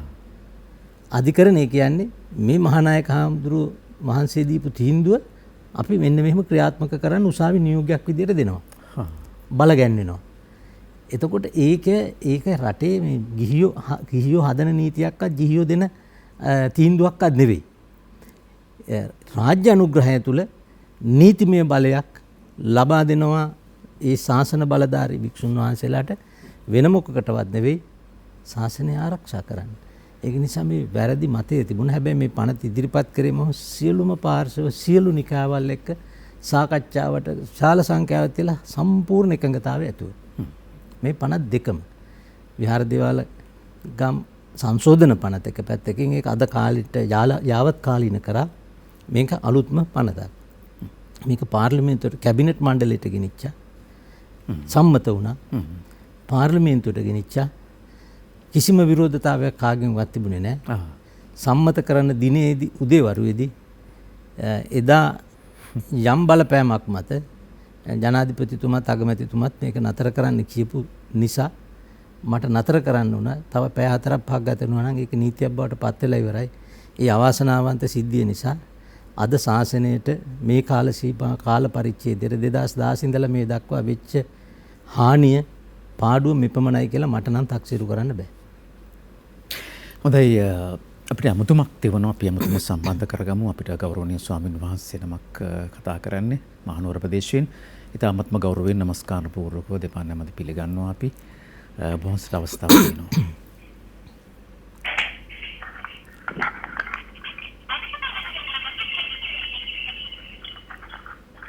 විජේදාස රාජපක්ෂ මහත්මයානේ එහෙමයි සර්. ඔබතුමාගෙන් මට කරුණක් අහන්න තියෙනවා. ඔබතුමා බුද්ධ ශාසන අමාත්‍යාංශයේ අමාත්‍යවරයා වශයෙන් සිටියදී පාර්ලිමේන්තුවට ඉදිරිපත් කෙරුවා කතිකාවක් ක්‍රියාපද කිරීමේ පනත. ඒ පනත පාර්ලිමේන්තුවේ සාකච්ඡා වුණා. නමුත් අන්තිම තීරණ ගන්න අවස්ථාවලදී හදිසිය නැවතුණා. ඔබතුමා වන්තුම කියන්නේ ඒ පනත ඇයි හමස් පැජර් දැම්මේ? බොහොමසට අපේ নমස්කාර පූර්ව ගෞරව මම තහන්න හිටපු ප්‍රශ්නමයි. ඔව් ඇත්ත වශයෙන්ම ඒ පනත පිළිබඳව විරෝධතා තියෙනකොට සාලිය මහත්මයා මම ඔබට මතක් කරන්න කැමතියි. ඔය පනත ඉදිරිපත් කරාට පස්සේ මම දිනපතා මේ විද්‍යුත් මාධ්‍යයේ සාකච්ඡා 20කට වැඩි පැවැත්වුවා. දිනපතා කුමන හෝ නාලිකාවක මම හිටියා මේ පිළිබඳව දැනුවත් කරන්න සමස්ත සමාජය. සමහර වෙලාවට මේ වගේ වැඩසටහන් යනකොට අපේ ගෞරවනීය ස්වාමින් වහන්සේලා දුරකථන ඇමතුම් ලබා දීලා පැවසුවා අපිට ওই පිළිබඳව වැරදි අවබෝධයක් තිබුණා. අපිත් මේකට විරුද්ධව හිටියේ.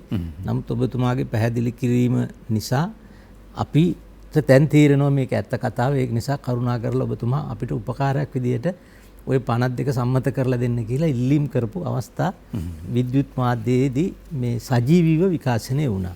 ඒ தත්ත්වෙට රටේ ජනතාව පවා මම දැනුවත් කෙරුවා මේකේ තියෙන වටිනාකම. අපි ගෞරවනීය ස්වාමින් වහන්සේ අහපු සඳහන් කරපු කාරණේ සම්බන්ධව මම ඍජුවම පිළිතුරු දෙන්නම්. මට සමහර නංගන් කියන්න බැරිවීම ගැන මේ සමා වෙන්න. මොකද ප්‍රසිද්ධ මාධ්‍යයක්. ඒ නිසා කිසිදු පාර්ශවයක් අපහසුතාවයට පත් කරන එක හොඳ නැති නිසා ඒ සම්මත වෙන්න ඔන්න මෙන්න කියලා තියෙන මොහොතේ තමයි. මොකද මම ඇවිල්ලා මම හමස් පිටිය දැම්මේ නෑ ඒක. තාමත් ඒක මම උත්සාහ කරනවා අලුත් ආණ්ඩුවේදීවත් සම්මත කරගන්න. මට බුද්ධ ශාසන ඇමතිවරයා විදිහට රටේ අගමැති ජනාධිපති කියපුවාම පාර්ලිමේන්තුවේ මේක අද සම්මත කරන්න එපා කියලා ඉහළට යන්න මට බෑ. මම ඇමතිවරයෙක් විතරයි ඒ ආණ්ඩුවේ. දැන් ඒ දෙන්නගෙන් මම ප්‍රශ්න කරා. ඇයි මොකද්ද නවත්තන්න හේතුව? මෙච්චර අපි දුක් මහන්සි වෙලා නිදි මරලා අවුරුදු 15කට වැඩි මම මේකට මහන්සි වෙලා තිනවා. ඇයි ඔබතුමාලා එහෙම කියන්නේ? එතකොට ඒ දෙපළ සඳහන් කරා එක් මහානායක හිමිපාණන් වහන්සේ නමක් කියපු නිසායි මේක නතර කරන්න කියලා. ඉතින් මම එදාම හරි කම්පාවටපත් වුණා. මම විශාල මේ වශයෙන් මට කලකිරුණා. දැන් මේ ශාසනික සේවාවක් කරන්න මෙච්චර ගිහිල්ලා මෙච්චර මම බැනුම් අහලා අවසානයේදී ඒ බැනපු සියලු දෙනාමත් මගේ පැත්තට අරගෙන මේක තේරුම් කරලා දීලා මේ සම්මත කරන්න පැය කීපයක් තියෙද්දි මේක නතර කරපුවම ඇත්ත වශයෙන්ම මට පුදුම මේ කලකිරීමක් ඇති වුණා. මේ ඇයි අපි මේ ශාසන වැඩ වෙනුවෙන් අපේ කාලේ මිඩංගු කරන්න කියලා. අපිට දැන් ඇමතුමක් තියෙනවා කැලණියෙන් නිමල් ජයසිංහ මහත්මයා ආයුබෝවන් ඔබතුමන්ට. ආයුබෝවන් මට මේ නීතිඥ මහත්තයාට කතා කරන්නයි අවශ්‍යතාවය තියෙන්නේ. මම ප්‍රශ්න ඉදිරිපත් කරන්නම්. මට මේකට පිළිතුරක් ඕන. මේ ළඟදී එක්තරා මාතර දේශපාලනඥයෙක් කිව්වා මේ රට බුද්ධාගමේ රටක් නෙවෙයි. එතකොට අපි ඉපදුණු දවසේ ඉඳලා මෙතෙක් පැවති ආණ්ඩුවල අගමැතිවරු ජනාධිපතිවරු 25ක් විතර ආව අපේ මතක හැටියට. මම අහන්නේ ඇයි ශ්‍රී ලංකාව බෞද්ධ රටක කියන එක ව්‍යවස්ථාවට ගත කරන්නේ නැත්තේ කියන එකයි. මගේ ප්‍රශ්නේ ඒකයි. ඇයි එහෙම බැරි කරන්නේ? එහෙම කරා නම් අර වගේ තුට්ටු දෙකේ ප්‍රකාශ කරන්නේ අර මංගල සම්බරසිංහ ඉර තියෙන පුද්ගලයා. මගේ ප්‍රශ්නේ අපි බැලුවා ව්‍යවස්ථාවල මේක තියෙනවද කියලා. ඒක නැහැ. ඒක තියෙන්නේ ශ්‍රී ලංකාව ප්‍රජාතන්ත්‍රවාදී සමාජවාදී රටක. ශ්‍රී ලංකාව කවුරුත් කියන බුද්ධ ආගමේ රටක් කියලා කවුරුත් ස්ටේජ් දෙකට කැඩෙන්න කියනවා. නමුත් කිසිම දේශපාලනඥයෙකුට මේ අදහස ආවේ නැහැ කියලා මගේ අදහස. හොඳයි තෙරුවන් සරණයි ඔබතුමන්ට. එතුමාගේ ඒ තර්කයේ ගැඹුරු වළංගුතාවයක් තියෙනවා. එහෙම ඇත්තටම ප්‍රශ්නයක් අපිට මෙතෙක් මතුවලා තිබුණෙත් නැහැ. බෞද්ධ ආගමට ප්‍රමුඛ ස්ථානය දීලා 1972 ව්‍යවස්ථාවෙන් ඒක ආරම්භ වුණේ. ඒකට දිගු ඉතිහාසයක් තියෙනවා. මේ ආණ්ඩුක්‍රම ව්‍යවස්ථාවලට ඕපපාතික වෙච්ච එකක් නෙවෙයි මේක. 1815 උඩරටගේ විසුම යටතේ ඒකේ 5 වෙනි වගන්තියේ බෞද්ධ ආගම ආරක්ෂා කරනවා පෝෂණය කරනවා කියලා බුදුදහමට විරුද්ධ අධිරාජ්‍යවාදී බ්‍රිතාන්‍ය පාලකයෝත් අපිත් එක්ක ගිවිසුමට එළඹෙනකොට එකඟුණා. ඒක පදනම් කරගෙන තමයි බණ්ඩාරනායක මැතිනිය 1972 ආණ්ඩුක්‍රම ව්‍යවස්ථාවටත් මේක ඇතුල් කරන්නේ බුදුදහමට ප්‍රමුඛතාවය ලැබෙනවා දෙන්න ඕන කියලා. ඒ ජයජයවර්ධන ජනාධිපතිතුමාගේ 78 ව්‍යවස්ථාවෙත් ඒක තියෙනවා. අර ඒ නිමල් මහත්තයා කියපු කාරණේ ඒක නෑ. ඇත්තට මේක අපි සලකා බැලිය යුතු කරුණක්. හැබැයි එතුමාගේ ප්‍රශ්නෙට මම ඍජු ලෙස උත්තරයක් දෙනවා. ඒ සම්බන්ධයෙන් මංගල සමරවීරට දඬුවම් කරනවද නැද්ද කියන කාරණය වැදගත් නෑ. හැබැයි ඔහුව යම් කිසි දේශපාලන පක්ෂයක තියාගෙන ඉන්නවා නම් අන්නේ නායකයාට දඬුවම් කරන්න ඕනේ. හොඳයි ඔබටත් අවස්ථාව දෙනවා අපි කතා කරන්න 066යි 22යි 83යි 608 609 අපේ දුරකථන අංක. අපි අද කතා කරන්නේ බුදුසසුනේ පැවැත්ම උදෙසා කතිකාවතක අවශ්‍යතාවය. මම හිතනවා මේ අපිට දැනුණ මේ කතිකාවතේ තියෙන වැදගත්කම ඔබතුමාගේ මේ පැහැදිලි කිරීමත් එක්ක අපේ ස්වාමීන් වහන්සේ විමසන්න හිටපු කාරණා මමත් විමසන්න කල්පනා කරේ ඇයි කොතනින්ද මේකට විරෝධය ආවේ ඇයි එහෙම විරුද්ධත්වයක් ඇති වුණේ ඒකම එක ස්වාමීන් වහන්සේ නමක් නිසා රාජ්‍ය නායකයින් ඒවා පිළිගන්නවා නම් මේකට අනුමැතිය වෙනවා නම් ඒක මම හිතන්නේ එක්තරා කනගාටුදායක කාරණාවක්. ඒකෙන් කියන්නේ ශාල්‍ය මහත්මයා රාජ්‍ය නායකයින්ට රාජ්‍ය නායකත්වයේ කියන එකේ අවබෝධයක් නැතිකම. ඔව් එතන නෙමු කියනවා චුට්ටක් කියලා දුරකතනේ. අපේ හඳුරන්නේ බොහොමසේ බොහොම ගෞරවයෙන් පිළිගන්නවා අපි. ආයිබෝවන් ගරුතර රංගරත්නයන් අවසරයි සංගීත නාලිකාව මෙහෙවන මහත් මහතින්ට ගරු විජේදාස රාජපක්ෂ මැතිතුමාටත් ඇතුළු සියලු දෙනාටම මගේ හදවතින්ම ගෞරවය පුද කරමි. අතලෝ දහම නතු වීමට සියලුම බලවේගයන් වලට සිදු වී ඇත. ආයිබෝවන් මැතිතුමනි 19 වෙනි විධායක අගමැති කර්ම ඒකාධිපත්‍යයට තල්ලු කරන මෙවනමත් 1972 දරලද්ද ව්‍යවස්ථාවේ ජනාධිපති බිහි කිරීමේ එහි බලතල දක්වා තිබේ. යුතුයකමක් අතරින් ප්‍රධාන කාරණේ ජනතාව සුවපත් කිරීමයි. රටේ යහපත් ප්‍රතිපත්ති දේශපාලන දර්ශනයක් අවශ්‍යයි. මේ ප්‍රදේශයේ මැලේරියාවට වෙදකම් කළ සිංහල වෛද්‍යවරු සිටි බව මගේ පියා කිව්වා. ඉත්තෑපාන මහින්ද සුවපත් වේවා. බොන්සෙට අපේ নমස්කාර පූර්වක ගෞරවය. මම අහපු ප්‍රශ්නයට ඔබතුමා පිළිතුරක් දෙමින් හිටියේ. එක ස්වාමීන් වහන්සේ කෙනෙක් කියන කාරණාවත් එක්ක ඇයි රාජ්‍ය පාලකයින් මේ විදිහට මේ වගේ වැදගත් පනත් කෙටුම්පත් නැත්නම් වැදගත් තැන්වලදී එහෙම රාජ්‍ය පාලකයෙක් වුණාම ඒ රාජ්‍ය පාලකයෙකුට දැක්මක් තියෙන්න ඕන. නායකත්වය පිළිබඳව බුදුදහමේ තරම් හොඳට උගන්වපු දේශපාලන දර්ශනයක්වත් ආගමක්වත් මේ ලෝකේ නැහැ. අපි දන්නවනේ දසරාජ ධර්මය. ඒකේ තියෙනවා ඍජු බව කියලා තියෙනනේ දසරාජ ධර්මය. එතකොට සප්ත අපරිහානි ධර්ම. ඊළඟට සතර අගති. සතර අගතියට වැටෙන පාලකයෙකින් රටක් කවදාවත් දියුණු වෙන්න බෑනේ. ඡන්දය, දේශය, මෝහය, බය. සමහර නායකයෝ ඡන්දය මේ මට හිතවත් භික්ෂුන් වහන්සේලා නිසා ඒ කියන දේ තමයි මම කරන්න ඕන බුද්ධ ආගම වෙනුවෙන්. දේශය සමහර භික්ෂුන් වහන්සේලා මට විරුද්ධයි ඒක නිසා උන්වහන්සේලා කියන දේ නොකර සිටීම තමයි මගේ වගකීම. ඡන්ද, දේශ, මෝහය. මෝඩකම තියෙනවා අවබෝධ කරගන්න බෑ යමක තියෙන වැදගත්කම කරන්න යන දේ මොකක්ද කියලා අවබෝධ කරගන්න. ඊළඟට බිය මේ භික්ෂුන් වහන්සේ තරහ වුණොත් ඊළඟ මැතිවරණයේදී මට මගේ ඡන්ද ව්‍යාපාරයට පාඩුවක් වෙයිද? ඔන්න ඔය හේතු නිසා සතර අගතියට නතු වෙච්ච පාලකයෝ හිටපු නිසා තමයි ඒක සම්මත කරගන්න බැරි වුණේ. මේ පනතේ ඔබතුමා කිව්වා කෙටුම්පත් 5ක් තිබුණා කියලා. ඔව්. මොනවද අනිත් ඒවා අන්තර්ගත වෙලා තියෙන්නේ? ඊළඟට අපි මේ දෙකෙන් පස්සේ කරන්නේ බෞද්ධ ප්‍රකාශන හිමිකම් පනතක්. මොකද බුදුදහම විකෘති කරමින් නොඑක ආකාරයේ ප්‍රචාරණ විද්‍යුත් මාධ්‍ය මුද්‍රණ මාධ්‍ය තුලින් ධර්මයේ විකෘති කරගෙන යනවා. දැන් මේ වගේම බරපතල ප්‍රශ්නයක් වෙලා මේ හමාරයි මේ වෙනකොට. ඒ නිසා ඒවා පිළිබඳව යම් අධීක්ෂණයක් කරන බුදුදහමට පටහැනි බුදුදහමට නිග්‍රහ කරන බුදුදහම විකෘති කරන ප්‍රචාරණ තහනම් කරලා ඒවා කරන අයට විරුද්ධව දඬුවම් දීමේ පනත තමයි ඊළඟට තිබුණේ. ඒ වගේම මම සකස් කරගෙන තිබුණු 4වෙනි පනත තමයි සංඝාධිකරණ පනත. දැන් අපේ රටේ මේ විනය පිළිබඳ වේවා විහාරාධිපති භාවය පිළිබඳව වේවා අපේ භික්ෂුන් වහන්සේලා මේ අධිකරණ ශාලාවල් වල ගිහිල්ලා ගිහියොත් එක්ක එකට අර බංකුවල වාඩි වෙලා ඉන්නකොට බෞද්ධයන්ගේ හිතට මහා වේදනාවක් දැනෙනවා. මහා කලකිරීමක් ඇති වෙනවා. භික්ෂුන් වහන්සේලා ඇයි මේ தത്വෙට වැටිලා තියෙන්නේ?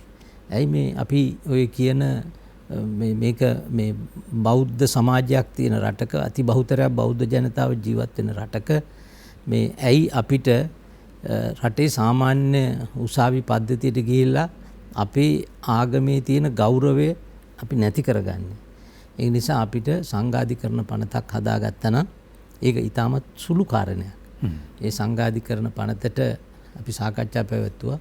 බොහෝ මහානායක ස්වාමීන් වහන්සේලාගේ මතයක් වුණා ඒකට ඒ විනිශ්චයකාරවරුන් විදියට භික්ෂුන් වහන්සේලා පත් කරන්නත් එපා.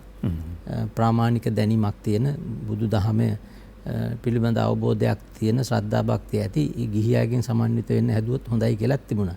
ඒක අපි සාකච්ඡා කරලා තීරණය කරගන්න ඕන දෙයක්.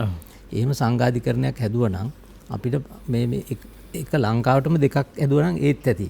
මේ රටේම තියෙන මේ පන්සල් පිළිබඳ ප්‍රශ්න ඉවර කරගන්න අපිට අධිකරණ දෙකක් හෝ පළාත් තුනක් විතර හදන්න පුළුවන්. කිසිම ගැටලුවක් නැහැ. ඒක මහ වියදම් දරන එකකුත් නෙවෙයි. රජයට බරක් වෙන දෙයක්කුත් නෙවෙයි. එතකොට මේ සංඝාධිකරණය හදලා ඒ සංඝාධිකරණයට බලය දුන්නා නම් අර අධිකරණවල අවුරුදු ගණන් 10 15 20 කාලය ගත කරන අපේ භික්ෂුන් වහන්සේලාගේ ඒ කාලය ඉතිරි කරලා ඒ ගෞරවය ආරක්ෂා කරලා දීලා සංඝාධිකරණයේ තීරණ අරගෙන ඒව ක්‍රියාත්මක කරා නම් කොච්චරනම් මේ අපේ භික්ෂු සමාජයේ ගෞරවය ආරක්ෂා වෙනවද? අපි දැකලා නැහැ කවදාවත් කතෝලික පියතුමන්ලා ඇවිල්ලා පල්ලි වෙනුවෙන් අයිතිය කියලා නඩු කියනවා. උසාවියක නඩුවක්වත් නැහැ දීපල සම්බන්ධව. අන්‍ය ආගම් වල අපි දැකලා නැහැ. සමහර මුස්ලිම් ආගමෙන් නම් තියෙන වකුෆ් බෝඩ් කියලා එකක්. ඒක ඇවිල්ලා බාරකාරෝ. ඒකේ ඒ පූජ්‍ය පක්ෂයක් කියලා දෙයක් ඇත්තේ නැහැ. ඒක වෙනම සංස්කෘතියක්. නමුත් ඇයි මේ හැම ආගමකට වඩා උසස් උත්තරීතර ගුණධර්මයන්ගෙන් පිරිච්ච නීතිගරුක සමාජයක් වෙනුවට ගුණගරුක සමාජයක් තුළ ජීවත් වෙච්ච අපි බුදුදහමේ ආభాෂය තුළ ඇයි අපි මේ ගිහිල්ලා අධිකරණ ගානේ අපේ භික්ෂුන් වහන්සේලා මේ අපි විසින්ම අපිට අගෞරව කරගන්නේ. ඉතින් ඒ පනත් වලට අත තියන්න කලින් මේ ඔක්කොම එක සැරේ බැරි නිසා මම දන්නවා අපේ ප්‍රායෝගිකව තියෙන ප්‍රශ්න. ඒක නිසා තමයි එකින් එක යන්න මම උත්සාහ කරේ. ඊළඟට උපත මේ 4ක් කතා කළා දැන්. ඔව් අනිත් එකක් තිබුණේ ඒක ගැන අපි දීර්ඝ වශයෙන් සාකච්ඡා කරේ නෑ. මම මතක් වුණාම කියන්න මේ 4 තමයි අපි ප්‍රධාන වශයෙන් ගත්තේ. ඔව් අපිට අමුතුමක් තිබුණා අයිබෝන් ඔබට. අයිබෝන් රණසිංහ මහත්මයා. අයිබෝන්. ඔව්.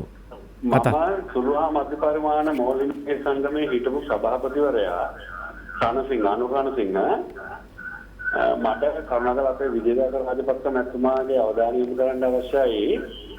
ඔබතුමා මේ රටේ කීර්තිමත් නීතිඥයෙක් වගේම දේශපාලනඥයෙක් විදිහට අත්දකින්නේ පවරපු රාජකාරී ඉස්ස කරපු කෙනෙක් විදිහට. මේක අපි බටර් ගෑමක් නෙමෙයි පැහැදිලිවම. එතකොට ඔය ඔබතුමා කතා කරන බෞද්ධ ආගමේ තියෙන ප්‍රශ්න සම්බන්ධව වගේම ආන්දෝලනය තියෙන ප්‍රශ්න වගේම ලොකු ප්‍රශ්නක අපේ රටේ ජනතාව ඉන්නවා මේ හාල් පරිභෝජන සම්බන්ධව.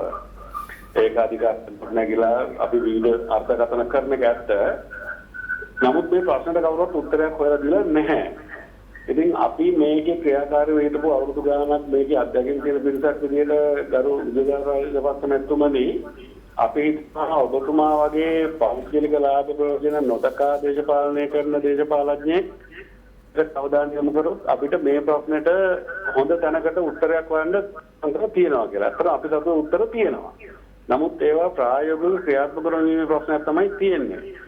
ඉතින් මේ වගේ වැඩසටහනක් ඇතුලේ මම ඔක්කොගෙන් අහන්න කැමතියි මේ විෂය සම්පූර්ණ වෙනස් පැත්තක්. මේ වීසා සාල් ප්‍රශ්නය සම්බන්ධව ඔබතුමාලගේ මැදිහත්වීමක් කරලා අපේ අධ්‍යක්ෂින් සහ අපේ මේ සම්බන්ධ දැනුම බෙදාගෙන අපි යෝජනා කරන උත්තරත් එක්ක මේ රටේ ප්‍රශ්න වලට උත්තර දෙන්න අපිට පුළුවන්. ඒ සම්බන්ධව ඔබතුමාට කරුණා කරලා මැදිහත්වීමක් සම්බන්ධීකරණයක් කරන්න අවස්ථාවක් අපිට දෙන්න පුළුවන්ද? තරුවන් සරණයි ඔබතුමන්ට මාතෘකාවට සම්පූර්ණ බැහැරව කමන්නයකට පිළිතුරක් ඔබතුමා දෙන්න. පිළිතුරක් දෙන්නම්. තව ඇමතුමක් තියෙන එකත් අරගෙන උත්තර දෙමු. ආයිබෝවන් ඔබට. ආයිබෝවන්. නුවරඑළියෙන් සමරවීර මහත්මයා ආයිබෝවන්. ඔව් කතා කරන්න. ආයිබෝවන් ඇමතිතුමනි. කොළඹ ලංකාවේ තියෙන බෞද්ධ ආයතන ගණනාවක් සංවිධානය. මේ එකකින්වත් මේගොල්ලෝ බෞද්ධ මේ පැත්තෙන් වැඩකටක් කරන්නේ නැහැ. මේගොල්ලෝ කටයුතු කරන්නේ නැහැ. මේගොල්ලෝ බෞද්ධ කොඩි ගහගෙන සිටින උඩ බිල් ඒවා කුලිය එක සමහරේකගේ සාප්පු සංකීර්ණ ඒවා කුලියට දෙනවා. එතකොට ඔය තව තැන්වල තියෙනවා එළියබඩු විකුණන අයට අන්න ඒගොල්ලන්ට වෙන්දේසි මඩුව දාගෙන අන්න එහෙම ඒවා තියෙනවා. ඒ වගේ ඒවා තමයි ඒගොල්ලෝ කරන්නේ. හැබැයි ඒගොල්ලෝ මෙහෙම දෙයක් කරනවා. ඒගොල්ලෝ ආස්ති තියෙන ප්‍රධාන බෙලේ ව්‍යාපාරික ආයතන වලින් එතකොට මේ අයගෙන් මහා මේ විශාල මුදල් ප්‍රමාණයක් ඒගොල්ලෝ එකතු කරගන්නවා. නමුත් මේ ගැන කවුරුත් කතා කරන්නේ නැහැ. මේ ආම්දුරුවලන්න බව පේන්නේ නැහැ. ඒ ගැන පොඩ්ඩක් අදහසක් දැනගන්න තමයි මම කතා කරන්නේ. හොඳයි තෙරුවන් සරණයි ඔබතුමන්ට. මුල් ප්‍රශ්නයට ඇත්තටම එතුමා කියපු අපේ ගොවියෝ ආරක්ෂා කරගන්න මේ වී වගා කරන ගොවියෝ ටික රැකගන්න, ඒ වගේම සාධාරණ මුදලකට පාරිභෝගිකයට හාල් ටික අලෙවි කරගන්න අපේ රටේ ක්‍රමයක් තිබුණා. අපි මේ කතා කරන්නේ අපේ ක්‍රමය නැති කරගත් එක ගැන. එදා වී අලෙවි මණ්ඩලය හරහා ඒ පැවති ක්‍රමයේ තිබුණා නම් මේ ප්‍රශ්නේ නෑ. අපිට ඒක අද කාලේ හැටියට මීටත් වැඩිය ව්‍යාප්ත කරලා හැම ප්‍රාදේශීය ලේකම් කාර්යාලයකටම අනුබද්ධ කරලා වී අලෙවි මණ්ඩලයේ ශාඛාවක් තිබුණා නම් ඒ රජයේ නියම කරන මිලට වී ටික ගත්තම ඒ ගබඩාවේ ඒ අවශ්‍ය කාලවල වලට නිකුත් කරන්න පුළුවන්. එතකොට ඒකෙන් කියන්නේ මේ පෞද්ගලික ව්‍යාපාරය කරන ඒ ව්‍යාපාරිකයෝ ටික පැත්තකට විසි කරන්න කියන්නේ නැහැ. එතකොට ඒගොල්ලන්ගේ ව්‍යාපාරයත් ඒගොල්ලත් කරයි. හැබැයි මෙතන අපි ක්‍රමයේ අනුගමනය කරනම් අරක ඉබේම පාලනය වෙනවා. ඒකෙන් අයුතු විදියට ගොවියා ගසා කන්න, පාරිභෝගිකයා ගසා කන්න තියෙන අවස්ථාව අඩු වෙනවා. එදා අනිකුත් එළවලු ගොවියන්ට තිබුණ අලෙවි සංවර්ධන දෙපාර්තමේන්තුව.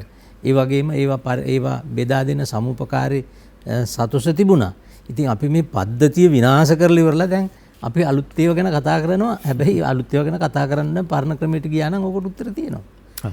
දෙවෙනි ප්‍රශ්නේ අහුවේ මේ කොළඹ ප්‍රධාන බෞද්ධ එතන කුමන හෝ ආයතනයක් හරි භික්ෂුන් වහන්සේ නමක් හරි ඒ පිළිබඳව යම් විනය රීතියෙන් පිට කටයුතු කරනවා නම් විශේෂයෙන්ම භික්ෂුන් වහන්සේ නමක් ඒවට මැදිහත් වෙලා ඉන්නවා නම් දායකත්වය දක්වනවා නම් ඒ පිළිබඳව තීන්දුව తీරන ගන්න තමයි කතිකාවත් පනත නීතිගත කරන්නේ. එමෙතුමනි සසුන් ලැබී අපටත් ලොකු වේදනාවක් දැනුණා මේ කෙටුම්පත හා සම්බන්ධව නැත්නම් මේ කතිකාවත හා සම්බන්ධව අන්තර්ගතය ඔබතුමා පැහැදිලි කිරීමෙන් පස්සේ එතකම වසර ගණනාවක් පුරා මේ කතිකාව වෙනුවෙන් ඔබතුමා වෙහෙස මහන්සි වුණු සසුන් ලැබී කෙනෙක් හැටියට මෙය අර ස්වාමීන් වහන්සේ දහම් කළ ආකාරයට හමස් පෙට්ටියට එහෙම නැත්නම් මේක ඉවත් කරගන්න ලැබීම ගැන අපිටත් යම් වේදනාවක් තියෙනවා. ඊට පෙර ඔබට මතක් කරන්නම් දුරකථන අංක 066යි 22යි 83යි 608 066යි 22යි 83යි 609 අපේ දුරකථන අංක. වර්තමානයේදී අමතතුමනි අපි මේ සසුන්නේ විවිධ නිකායන් පාර්ශව මේ ආදී දේවල් වලට කට්ටිය වෙන් වෙලා නැත්නම් බෙදිලා සසුන පැවැත්වීම තුළ තියෙන හානිය මොකක්ද? මේ සාලේ මහත්තයා දැන් අපි සමහර වෙලාවට අපි අතිශෝක්තියෙන් කතා කරනවා අපේ සමාජෙත්. මේ නිකාය ભેදය ගැන කතා කරනවා. පාර්ශ්ව ભેද ගැන කතා කරනවා. ඒ වචනේ වැරදි. ඒක මේ බෞද්ධයෝ විසින් වැරදි වැටහීමකින් කරන ප්‍රකාශයක්. ඇත්තට මේ නිකාවල වල ભેදයක් නැහැ. නිකාවල වල තියෙන වෙනසක් විතරයි. වෙනස. ඒ කියන්නේ යම් යම් પરම්පරාවල් වලින් යම් යම් වෙනස්කම් තියෙන නිසා නිකාය වෙනසක් තියෙනවා.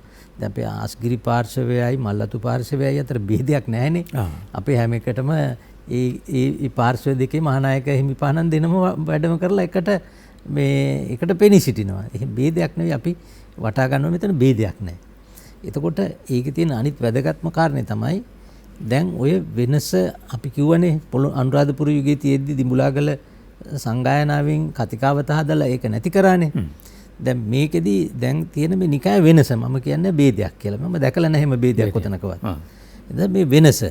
දැන් මේ වෙනස නැති කරන්න පුළුවන් ක්‍රමවේදය මේ පනතේ තියෙනවා. මේක දිහා බලපුවම කෙටි පනතක් නිසා හුඟක් අය මේක හිතන්නේ නැහැ එහෙම ඇති කියලා. දැන් මේ පනත මම සකස් කරලා තියෙන්නේ වරින් වර ගිහිල්ලා වෙනස් ඒ අවස්ථාවට වෙනකොට එකින් එක වගන්තිය සංශෝධනය කරන්න ඕනේ නැති විදියට. දැන් මේ පනත යටතේ අපි උදාහරණයකට ගමුකෝ අස්ගිරි පාර්ශවය ශ්‍යාමපාලි මහා නිකාය අස්ගිරි පාර්ශවය කතිකාවත ලියාපදිංචි කරනවා. ඒක අපි අද ලියාපදිංචි කරා කියමුකෝ. ඕනනම් හෙට මල්ලතු පාර්ශවය අස්ගිරි පාර්ශවය දෙකම එකට එකතු වෙලා පොදු කතිකාවතක් ලියාපදිංචි කරනවා. දැන් ඊට පස්සේ ඔක්කොම සියන් නිකාය එකතු වෙලා ඒ සියලු නිකායවලට මෙන්න මේක තමයි අපේ කියලා අර පරණ කයින් කරලා ඒක ලියාපදිංචි කරනවා. එහෙම නැත්නම් අපි හිතමුකෝ සියන් නිකාය, අමරපුර නිකාය, රාමඤ්ඤ නිකාය තුනම හෙට දවසේ කියනවා නෑ. අපි එක කතිකතාවක් පිළිගන්න. අපි ඔක්කොම බුදුරජාණන් වහන්සේගේ ශ්‍රාවකයෝ, බුද්ධ පුත්‍රයන්න් වහන්සේලා. ඒක නිසා අපිට මුළු රටටම අපිට එකක් තිබුණම ඇති. ඒක නිසා අපි කියනවා අර කලින් ඒ ඔක්කොම විසිකරන්න. මෙන්න මේක පොදු කතිකාවත. අපි එක කතිකාවතට ආවා. ඒක අපි ක්‍රමානුකූලව ඒ වික්ෂුන් වහන්සේ සමාජයේ වික්ෂු සමාජය එතෙන්ට ගෙනියන්න පුළුවන් පාර කපලා තියෙන්නේ මේකේ. එතකොට මේ පනත වෙනස් කරන්න පාර්ලිමේන්තුවෙන් ගිහිල්ලා අවසර ඉල්ලන්න ඇමතිවරුන්ගේ පස්සේ අඬන්න යන්න එහෙම අවශ්‍ය නැහැ. ඒ බලය සම්පූර්ණයෙන්ම වික්ෂු සමාජයට ලබා දීලා තමයි මේ පනත හදලා තියෙන්නේ. අනිත් එක සාලේ මහත්මයා දැන් අපි ශ්‍රී ලංකාවේ වික්ෂුන් වහන්සේලා ලොකු වගකීමක් තියෙනවා. ඒකත් මම හිතනවා මේ මතක් කරන එක හොඳයි කියලා. දැන් බලන්න අපේ රට බ්‍රිතාන්‍ය පාලක සමයේදී වෙසක් දිනය අපිට සමරන්න තහනම්. නීතියෙන් තහනම්. ආඥාවකින් තහනම් කරලා දෙන වෙසක් දිනය සමරන්න. හැබැයි අපි උදවිය සටන් කරලා අර පානුදුරාවාදීන් ඇත්තට මේ ආරම්භ වෙච්ච ඒ ගමනේදී ආපු ප්‍රබෝධයත් එක්ක වෙසක් දිනය අපි දිනාගත්තා. ඒකම වෙසක් දිනයට බුද්ධාගමට එහෙම ලොකු පිළිගැනීමක් තිබුණේ නැහැ එක්සත් ජාතීන්ගේ. ඒ සඳහා පිළිගැනීමක් හදාගන්න මුලින්ම සාකච්ඡා වුණේ 1950 මහනුවර පවත්වපු ලෝක බෞද්ධ සම්මේලනයේ. එතකොට අපේ මහාචාර්ය ජී.පී. මලලසේකර මැතිතුමා තමයි ඒකේ සභාපති. ඒ සමුළුවට ආවා අම්බෙඩ්කර් මැතිතුමා. අම්බෙඩ්කර් මැතිතුමා කියන්නේ ඉන්දියාවේ ආණ්ඩුක්‍රම ව්‍යවස්ථාව හදපු සම්පාදක මණ්ඩලයේ සභාපති. එතුමා ලංකාවේ බෞද්ධ සම්මේලනයට ඇවිල්ලා ගිහිල්ලා ඉන්දියාවේදී එතුමා බෞද්ධයෙක් වුණා. ඔය අද උතුරු ඉන්දියාවේ මහා විශාල බෞද්ධ ප්‍රබෝධයක් ඇති වෙලා තියෙන්නේ අම්බෙඩ්කර් මැතිතුමාත් එක්ක මිලියනයකට වැඩි සංඛ්‍යාවක්. එක දවසේ බෞද්ධ වුණා. එතකොට මේ බෞද්ධ ප්‍රබෝධයත් ආවා. එතකොට කරගත්ත යෝජනාවක් තමයි එක්සත් ජාතීන්ට මේ වෙසක් දිනය සැමරුම් දිනයක් කියලා ප්‍රකාශයටපත් කරගන්න. හැබැයි යෝජනාව අපි 50 ඉඳලා තියාගෙන ඉඳලා 1999 චන්ද්‍රිකා මැතිණියගේ කාලේ ලක්ෂ්මන් කදිරගම රැමැතිතුමා තමයි එක්සත් ජාතීන්ගේ සම්මේලනයට ගෙනියන්නේ. ඒ ගෙනහිල්ලා 2001 වසරේදී මහා මණ්ඩලය එක අනුමත කරා. ඊට පස්සේ ඒ අනුමත කරාට පස්සේ එක්සත් ජාතීන්ගේ වෙසක් සැමරුම දිගින් දිගටම තායිලන්තේ තමයි පැවතුනේ. මොකද තායිලන්තය තමයි බුදුදහමේ මූලස්ථානයේ විදියට ලෝකෙ පිළිගත්තේ. එක වතාවක් හෝ දෙවතාවක් වියට්නාමේ පැවතුණා. අපිට මේක ඉල්ලුවට කවදාවත් දුන්නේ නැහැ. 2016 මම තායිලන්තයේ තිබුණු එක්සත් ජාතීන්ගේ වෙසක් දින සැමරුමේ මුඛ්‍ය දේශනයට ගිහලා මම පහදලා දුන්නා මගේ දේශනේනොත්. අද බුද්ධාගම කියලා එකක් තියෙන අපේ රට නිසා. ඉන්දියාව නිසාවත් නේපාලේ නිසාවත් නෙවෙයි.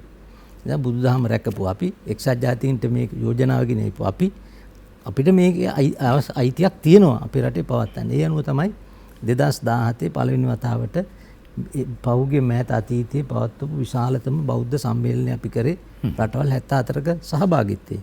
ඒකෙදි මම බෞද්ධ ත්‍රිකෝණයක් කියලා හඳුන්වලා දුන්නා සංකල්පයක්. බුදුන් වහන්සේ ඉපදුණු රට නේපාලේ, බුදුන් රට ඉන්දියාවේ, රාජ්‍ය නායකයෝ දෙන්නම ගෙන්නෙව්වා. එතකොට බුදුදහම රැකපු රට ශ්‍රී ලංකාව කියලා. ඒ අනුව තමයි ඔය අවසන් සමුළුවේදී මහනුවර දලදා මේ මාලිකාවේ මහා මළුවේදී පවත්වපු සම්මේලනයේදී මම යෝජනාවක් ඉදිරිපත් කරලා සම්මත කරගත්තා බුදුදහමේ මූලස්ථානය ශ්‍රී ලංකාවයි කියලා. එතකොට ඒක අපි කැන්ඩියන් ඩෙක්ලරේෂන් කියලා ගත්තේ මහනුවර ප්‍රකාශනය කියලා. එතකොට එක්සත් ජාතීන්ගේ සංවිධානය අද ඒක පිළි අරගෙන තියෙනවා. ඒකට තායිලන්තයත් අපිට උදව් කරා. ඒගොල්ලන්ගේ අයිතිය නැති වෙන උනත් අපිට උදව් කරා මේක අපිට ගන්න. ඉතින් ඒක නිසා ශ්‍රී ලංකාවේ මහා සංඝරත්නය වෙත මුළු ලෝකයේම බුද්ධ ධර්මය ආරක්ෂා කිරීමේ වගකීම පැවරලා තියෙනවා. තාම අපි ඒකේ වටිනාකම තීරුම් අරන් තියෙන අඩුවෙන්.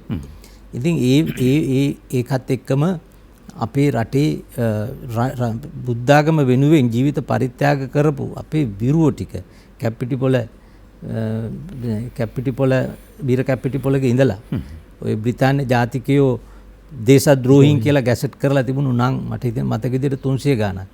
එදා මම ඒ සියලු දෙනා සහ ඒ පරම්පරාව වලින් එන උදවිය දේශද්‍රෝහියෝ නෙවෙයි, රාජ්‍යද්‍රෝහියෝ නෙවෙයි, මේ රටේ විරුවෝ විදියට ගැසට් කරන්න කටයුතු කරලා ඒවකට හිටපු ජනාධිපතිතුමාගෙන් ඒකට එතුමා ලව්වා ඒ කටයුතු කරා.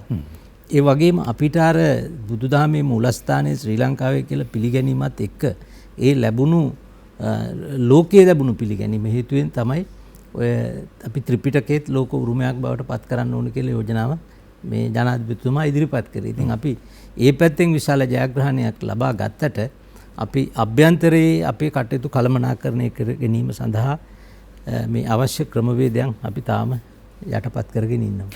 අපි තවත් කතා කරමු විරාමයක් අරගෙන සම්බුද්ධ ශාසනය පැවැත්ම උදෙසා කතිකාවතක වැදගත්කම පිළිබඳවයි අද අපි කතා කරන්නේ. ඔබ ගෞරවයෙන් ආරාධනා කළා අපේ රටේ කෘතහස්ත දේශපාලඥයෙකුට, ඒ වගේම සසුන් ලැබි, ඒ වගේම මේ සසුන් කෙත වඩාත් ශක්තිමත් කිරීම උදෙසා කටයුතු කරන ධර්මනීති විශාරද ශාසන විභූෂණ ජනාධිපති නීතිඥ හිටපු අමාත්‍ය ආචාර්ය විජේදාස රාජපක්ෂ මහත්මයාට ඔබට අපි දුරකථන අංක ශ්‍රීපත් කරන්නම් 066 22 83 608 609 වෙනදා සසුන ගුවන් විදුලියෙන් පමණයි විකාශනය වන්නේ. එනිසා දුරකථන අංක වෙනස් 066 22 83 608 609 අපේ දුරකථන අංක. මම කැමතියි ඔබව කැමති හඳුනා ගන්න අයබෝවන්. අයබෝවන්. ඔව්. මම ලක්ෂාන් හේරා. කොහෙන්ද මහත්මයා? හපුයිද. හොඳයි. මාතලේ හපුයිද. ඔව් මහත්මයා. මම විශ්වාමික මේ නාවික හමුදා නිලධාරි. මට එමතුමාට කතා කරන්න ඕනේ. ඔව් කතා කරන්න. කරුමතුමා සුබදර්ශනක්. ඔබතුමාගේ සිගී ගායනා කරනව නෙවෙයි. ඔබතුමා තමයි ආණ්ඩුවක ඕනම ආණ්ඩුවක වැඩක් කරන්න හිටපු ඇමතිවරයෙක් විදිහට දැකපු එකම පුද්ගලයා ඔබතුමා. පාර්ලිමේන්තුවේ යම් දෙයක් ගැන පාස්කුරාරය ගැන හරි මොකක් හරි ගැන කතා කරන්න හිටියේ ඔබතුමා විතරයි. ඔබතුමා මේ ස්වස්තිකී නම් ඕන තරම් අහලා ඇති. නමුත් මගේ ඇඟීමේ හැටියට අපේ දේශීයත්වයේ අපේ ආගමික වටපිටාව ගොඩනැගෙන පරිදි ඔබතුමා අධ්‍යාපන ඇමති වුණාම මේ බේවින් සන්තෝෂ වුණා. අපි ස්වාමීන් වහන්සේලා මේ අපිද විහාරස්ථානයේ ඉන්න අපේ පණ්ඩිත ආමුදුරෝ ආරමේ අපි කතා කරේ නිකන් ඉන්න වෙලාවට උනත් අධ්‍යාපනයේ වැඩක් වෙයි විජේදාස එතුමා දැන් අපේ මේ ආණ්ඩුවේ ඉන්නවා කියන තැන තමයි අපි හිටියේ. මේ අධ්‍යාපන ක්‍රමය ඉතාම වැරදි. පරදේශකාරී ගැති බටහිර ගැති අධ්‍යාපන ක්‍රමයක් තමයි අපිට තියෙන්නේ. ඒ අධ්‍යාපන ක්‍රමය තමයි මූලිකවම මේකේ කෘෂිකර්මාන්තය හෝ මේකේ ආගමික වටපිටාවක් නැති එකේ ආදීනව දැන් පේනවා. පාතාලේ මන්ත්‍රව්‍ය ඒවම හැම දෙයක්ම අපිට ආවේ මේ අධ්‍යාපන ක්‍රමය නැති අධ්‍යාපන වැරදි දේවල් හින්දා. ඔබතුමා නිකන්වත් හඬක් නැගුවේ නෑ, දැනෙන හඬක් නැගුවේ නෑ. මේ පාර්ලිමේන්තුවේවත් වෙන කොහෙවත් අධ්‍යාපන ක්‍රමය වැරදි කියන තැන. ඔබතුමාට පැහැදිලි අවබෝධයක් තියෙන්න ඇති. මොකද ඔබතුමා අපි වගේ නෙවෙයි, ඔබතුමා උපාධිධාරියෙක්, ඔබතුමා බෙහෙවින් උගත්ම පුද්ගලයා. හඬක් නගන්න පුළුවන් පුද්ගලයා. මේ අපේ රට ජාතිය වෙනුවෙන් හඬක් නගන්න පුළුවන් පුද්ගලයා. දේශීයත්වයේ දේශීය කෘෂිකර්මාන්තයේ විශේෂයෙන්ම මේ වැඩසටහනක් අපි ඉදිරියට කරගෙන යනවා. මොකද්ද මේ දේශීය සහල් සහ දේශීයත්වයේ දේශීය කෘෂිකර්මාන්තයේ ගොඩනැංවීමේ වැඩසටහනක්. ඒක බොහොම සුළුවෙන් අපිට කරන්න වෙන්නේ. මොකද හේතුව මේ වටපිටාවත් එක්ක අපිට මිනිස්සු සම්බන්ධ කරගන්න බෑ. මූලිකවම ඔබතුමාට පැහැදිලි ඇති මම කියන්න ඕනේ නැහැ. අධ්‍යාපන ක්‍රමයේ විශාල වැරැද්දක් හින්දා තමයි මේ දේවල් වලට මිනිස්සු සම්බන්ධ කරගන්න බැරි. ඔබතුමා ඒ සම්බන්ධයෙන් හඬක් නැගුවේ නැහැ. ඇයි ඒ හඬක් නැගුවේ නැත්තේ ඔබතුමා? ඔව් බොහොම ස්තුතියි ප්‍රශ්නෙට. මේ සාලිය මම පාර්ලිමේන්තුවේ කතා අරගෙන බලුවොත් එම රටේ ආරක්ෂාව කියන කාරණයෙන් පස්සේ මම දෙවනුවට කතා කරලා තියෙන මාතෘකාව තමයි අධ්‍යාපනය කියන මාතෘකාව. එදා ඒ වකවානුවේ මට කියන්න සිද්ධ වුණා, කනගාටුවෙන් වුණත් ඒවා මාධ්‍ය පළ වුණා, අපේ රටේ තියෙන්නේ මොංගල් අධ්‍යාපන ක්‍රමයක් කියලා. ඒ තරම් ඒ තත්වයටම මම දරුණු විදියට ප්‍රහාරෙල්ල කරා මේව නිවැරදි කරගන්න. හැබැයි අපිට අපේ ආණ්ඩුවේ හිටපු අධ්‍යාපන ඇමතිවරයාත් එක්ක ඒ ගැන කතා කරලා සාකච්ඡා කරලා කිසිම ප්‍රතිඵලයක් නැහැ කියන කාරණේ මම දැනගෙන හිටියා. එක පැත්තෙන් ගත්තම මේ රංගිරි දඹුලු විහාරය කියන්නේ අපේ රටේ තියෙන ලෝක උරුම 8න් එකක්. අපිට මම වරක් සංස්කෘතික අමාත්‍යාංශයේ මට බාර දෙනකොට උසස් අධ්‍යාපනයේත් එක්ක මේ රංගිරි දඹුලු විහාරයේ ලෝක උරුම ලැයිස්තුවෙන් කපන්න සියලු කටයුතු සූදානම් කරලා තිබුණේ. මොකද ඒවකට ඒ විෂය අදාළ අමාත්‍යවරයාට නොදී තමන්ගේ ගැත්තන්ට දීලා අධ්‍යාපන මැතිවරයාට මේ විෂය දීලා අවසානයේදී මේ ස්ථානයේ සංරක්ෂණය කරේ නෑ. අවුරුදු 3ක් අපේ නායක හිමිපාණන් වහන්සේලාගෙන් පරිගන්නට ඕන වුණ නිසා ඒ ඇමතිට මේව නඩත්තු කරේ නෑ. නිසා මේ ලෝක උරුමෙන් අපි කපනවා කියලා රතු නිවේදන දුන්නා. එතකොට තමයි මට ජනාධිපතිතුමාට ගහලා කිව්වේ මේ ප්‍රශ්නේ මට විසඳලා දෙන්න කියලා. එහෙම තමයි මට සංස්කෘතික අමාත්‍යාංශය දුන්නේ. හැබැයි එතකොට මේ රංගිරි දඹුලු විහාරයේ ප්‍රශ්න තිබුණා, ගාලු කොටුවේ ලෝක උරුමය ගැන ප්‍රශ්න තිබුණා, සිංහරාජේ 8න් 3ක් අපිට අහිමි වෙන තත්ත්වෙන් තිබුණා. මම ඒ පිළිබඳව කතා කරලා යුනෙස්කෝ එකේ නිලධාරීන් එක්ක කතා කරලා ඒ සියල්ල සති 2-3 යනකොට මම සමනය කරගත්තා. ඒ වගේම එතුමා අධ්‍යාපනය ගැන කිව්වා. අධ්‍යාපනයේ මට බාර දෙනකොට සාලේ මාත්‍යට මතක ඇති අවුරුදු 3කින් අපේ රටේ විශ්වවිද්‍යාල ක්‍රියාත්මක වුණේ නැහැ. සයිටම් වෛද්‍ය පීඨයේ ප්‍රශ්නය නිසා අපේ රටේ විශ්වවිද්‍යාල සියල්ල, රාජ්‍ය විශ්වවිද්‍යාල සියල්ල කර්මන්නේ වෙලා තිබුණේ. වෛද්‍ය පීඨ ඔක්කොම වහලා තිබුණේ. පොලිසිය මට වාර්තා ගෙනත් දුන්නා උද්ඝෝෂණ පෙළපාල විතරක් 410ක් අවුරුදු 3කට. එතකොට මේක විසඳන්න ජනාධිපති අගමැතිත් එක්ක සාකච්ඡාවට 66කට වැඩි තියලා තිබුණා. ඉතින් ඒ වෙලාවේ තමයි මට මේක බාර දුන්නේ. හැබැයි මං 67 වෙනි සාකච්ඡාව මං කැඳෙව්වා. එදා දිනේදී ඔය විරුද්ධ පාර්ශ්ව සියල්ල ගෙන්නෙව්වා. ගෙනල්ලා මම දුන්නා විසඳුමක්. මං කිව්වා මේ විසඳුම හොඳ නැත්නම් ඕගොල්ලන්ගේ එක දෙන්න, මගේ එක කුණු කූඩේට දාන්න. හැබැයි මේ විසඳුමට වැඩි හොඳ විසඳුමක් ඕගොල්ලෝ දෙන්නේ නැත්නම් මම මේක අද තීන්දුවක් ගන්නවා. මේ පනත මම හැදුවා. එදාම කැබිනට් එකට ගෙනිච්චා. ඊළඟ සතියේ පාර්ලිමේන්තුවට ඉදිරිපත් කරා. අර පාර්ලිමේන්තුවේ විරුද්ධයි කියලා කියපු සියලු දෙනා මේ පිළිබඳව පැහැදිලි කරාට පස්සේ මේකට එක්කෙනෙක්වත් විරුද්ධ වෙන්න හිටියේ නැහැ. ඒ නිසා සයිටම් එකේ හිටපු දරුවෝ 952ගේ ජීවිත ආරක්ෂා කරලා උන් කොතලාවල විශ්වවිද්‍යාලයට අනුයුක්ත කරලා දැන් ටික වෛද්‍යවරු විදියට සමාජයට එනවා. එතකොට මේ අවුරුදු 3ක් තිස්සේ ආණ්ඩුවකට විසඳන්න බැරුණේ අධ්‍යාපන ප්‍රශ්නේ විසඳන්න මට ගියේ නැහැ පැය 24ක්. ඉතින් ඒ නිසා ඒ ප්‍රශ්න අධ්‍යාපනයේ ප්‍රශ්නත් මම විසඳන්න ගත්තා. නමුත් ඒ අමාත්‍යාංශයේ මට මාස 2ක්වත් ඉන්න උනේ නැහැ. හිටියනම් ওই ක්‍රමයේ වෙනස් කරන්න තමයි මම ලෑස්තිලා. අපි ළඟ තියෙනවා වෙනස් කළ යුතු ආකාරය අපි දන්නවා. හැබැයි ඉතින් එහෙම බලයක් නැත්නම් ඉතින් අපි මොකද කරන්නේ? හොඳයි, අපි විරාමයකට එනවා. ඊට පස්සේ යලි සසුන කාලීන සංවාද මණ්ඩපය සමග සම්බන්ධ වෙනවා. සසුන සම්බුද්ධ ශාසනයේ චිරස්ථිතිය උදෙසා සසුන කාලීන සංවාද මණ්ඩපය. යලිත් අපි සසුන කාලීන සංවාද මණ්ඩපය සමග 066 22 83 608 066 22 83 609 දුරකථන අංක වලින් කතා කරන්න පුළුවන් ඔබට. අද අපි සම්බුද්ධ ශාසනයේ පැවැත්ම දෙසා කතිකාවතක අවශ්‍යතාවය පිළිබඳවයි කතා කරන්නේ. විශේෂයෙන්ම මිට පෙර 2016 වර්ෂයේ පාර්ලිමේන්තුවට ගෙන ඒ කතිකාවත ඉවත දැමීමේ ඇයි එහි තියෙන වටිනාකම මෙහි අන්තර්ගතය ඉතාමත්ම සවිස්තරාත්මකව දෑබර ඔබට අපි පැහැදිලි කරමින් මේ සම්බුද්ධ ශාසනය සුරක්ෂිත කරගන්නට කළ යුත්තේ මොනවාද කරලා තියෙන මොනවාද කියන කාරණාව අද සසුනින් අපි සංවාදයට ලක් කරන්නේ. දෑබරණී බොහෝ දෙනෙක් ශ්‍රීපත් කළ ආකාරයට අපි ගෞරව කරන මේ රටේ කෘතහස්ත දේශපාලඥයෙක් එතුමා කොතනක කොහේ කතා කළත් ඉතාමත්ම සාරගර්භව අහන් ඉන්න පුළුවන් වැදගත් දෙයක් තමයි කතා කරන්නේ. ඒ අනුව අපිට අනාගතයේත් බලාපොරොත්තුවක් තියෙනවා එතුමා පිළිබඳව. අපි බොහොම ගෞරවයෙන් ආරාධනය කළේ ධර්ම නීති විචාරද ශාසන විභූෂණ ජනාධිපති නීතිඥ හිටපු අමාත්‍ය ආචාර්ය විජේදාස රාජපක්ෂ මහත්මයාට. අපි කැමතියි ඔබව හඳුනා ගන්න. අයබෝවන්. අයබෝවන්. ඔව් කවුද කියන්නකෝ? මාත්‍යා ඉස්බාවති බණ්ඩාර කියලා. ඔව් කතා කරන්න. අපේ විජේදාස රාජපක්ෂ මහත්මයා මුලින්ම මේ කතිකාවත පටන් ගැනීමේදී කියවා මේ යකඩයක් මලකන ආකාරය බාහිරින් සහ අභ්‍යන්තරයෙන්. ඒ වගේ එතුමා මේ පාර්ලිමේන්තුවේ ඉදිරිපත් කරන දේ පනත මේක අභ්‍යන්තරයෙන් ආපු මලකෑමක් විතරයි මම දකින්නේ. ඒක නිසා එතුමා මේ ඊළඟ පාර්ලිමේන්තුවේදී මේ පනත අනිවාර්යයෙන්ම ඉදිරිපත් කරන්න. අපි අනිවාර්යයෙන්ම බෞද්ධයන් විදියට මේ ආණ්ඩුවට අනිවාර්යයෙන්ම අපි අපේ ගෝඨාභය රාජපක්ෂ මහත්මයා ඒ ආණ්ඩුව අපවත් කරගන්න කටයුතු කරනවා. මොකද බුදුදහම සිංහල ජාතිය වෙනුවෙන් කරන එතුමාලා ගානව අනිවාර්යයෙන්ම අපවත් කරගන්නවා.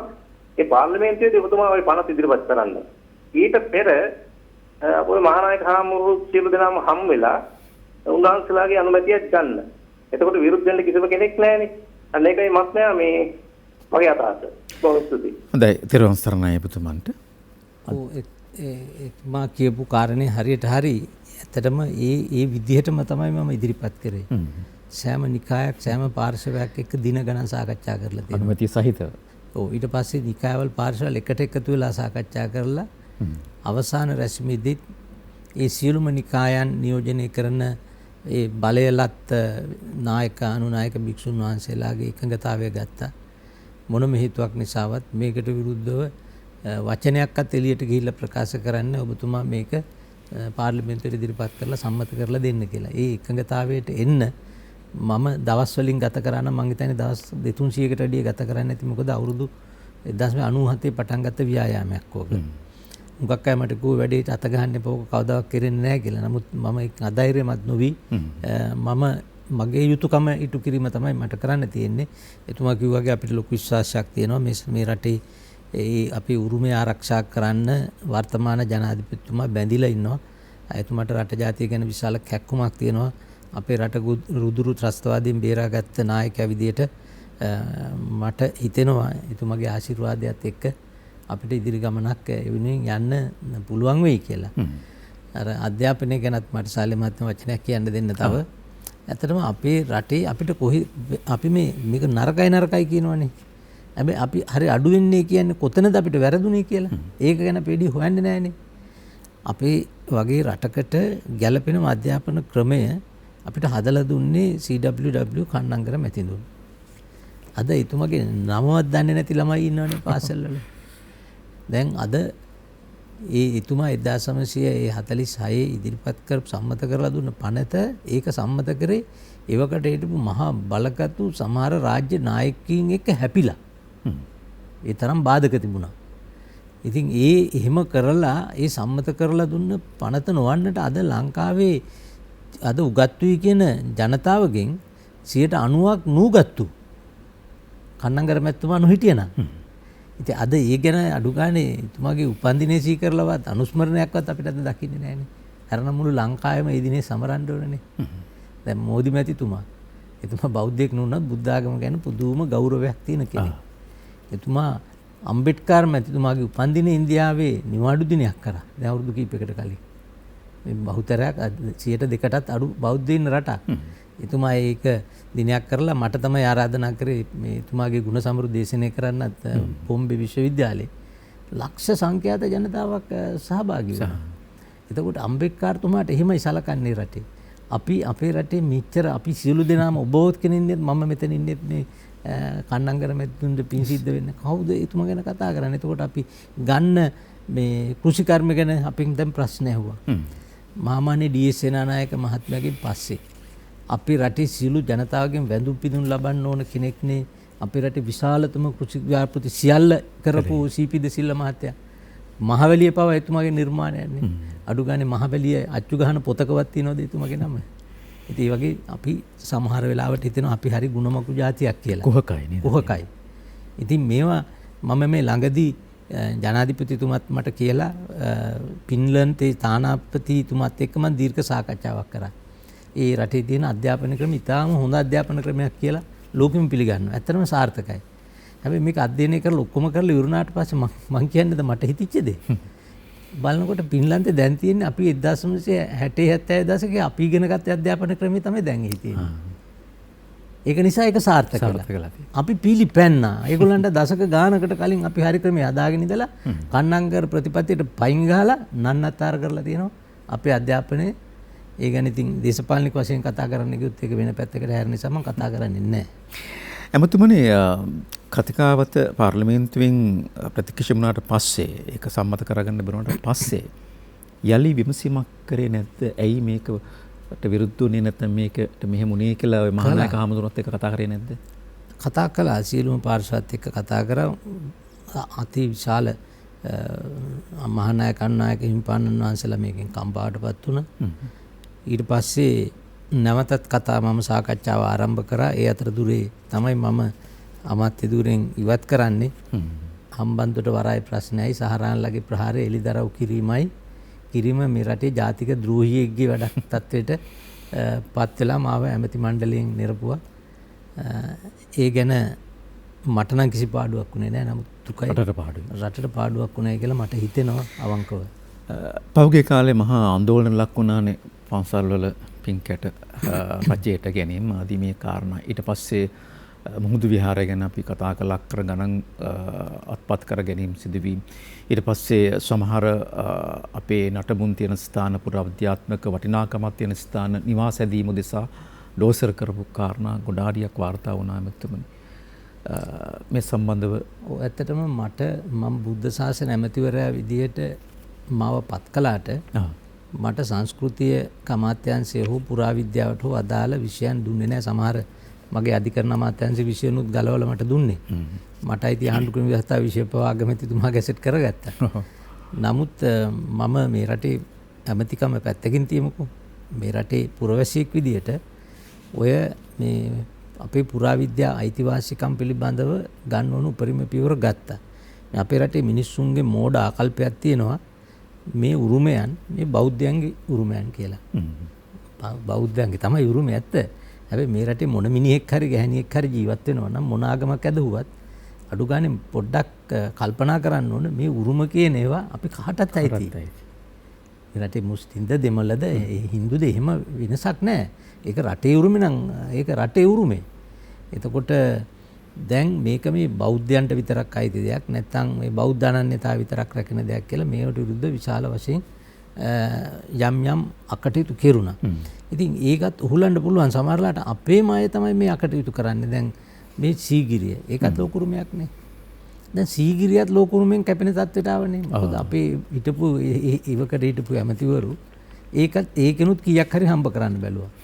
ජපානයේ සමාගමක් ගෙනල්ලා කේබල් කාර් දාන්න අර ගල් විදලා සූදානම් වුණා. මම ආපු ගමන් ඒක නතර කරා.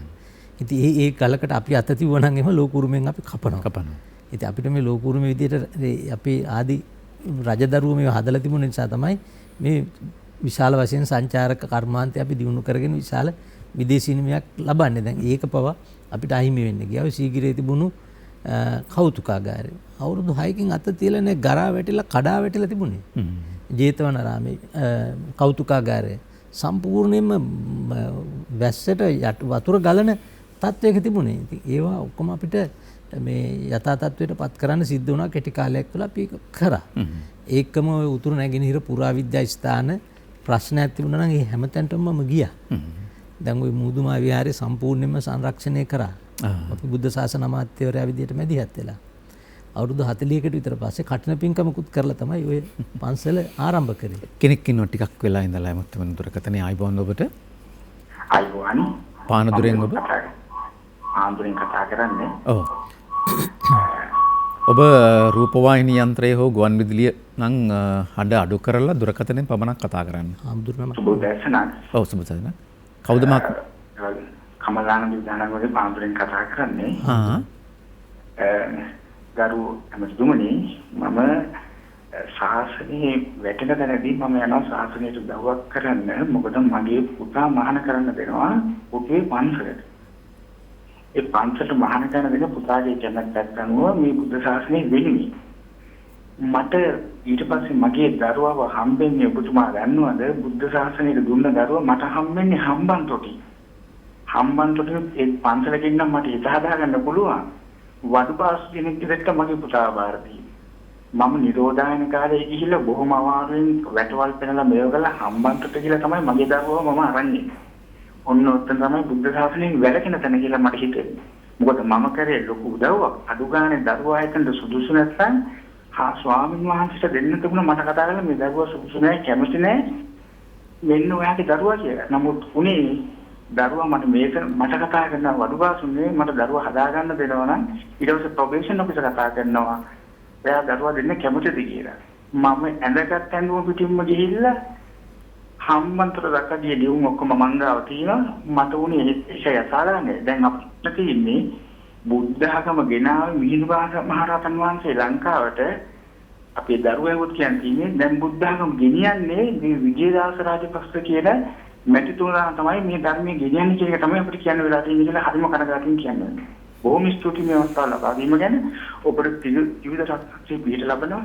ඔබ වැනි නායකයෙක් අපේ ජාතියට අහලිනු ගැන මම අපේ වාසනාව නෙමෙයි මේ අනාගත දරුවන්ගේ වාසනාව කියලා ත්‍රිවිධ රත්නත්‍රයේ පිට තුරුවන්ගේ පිට නිරෝධභාවය ඔබට පතනවා සියලුම දේවල් ඉතා ඉක්මනින් සාර්ථක වෙන්න ත්‍රිවිධ රත්නත්‍රයේ පිළිලක් නෙමෙයි පාස්නේ කරන බොහොම ස්තුතියි අවස්ථාව ලබා දීම ගැන. බොහොම ස්තුතියි කතා කළාට පුතුමන්. අපි යලි කැමති අර මුලටම යන්න ඇමතිතුමනි අපි කතිකාවත හා සම්බන්ධව දැන් වර්තමානයේ බොහෝ ජනතාවගේ අදහසක් තියෙනවා මේ සියලු පාර්ශව සියලු නිකායන් එකට එකතු වෙලා යම්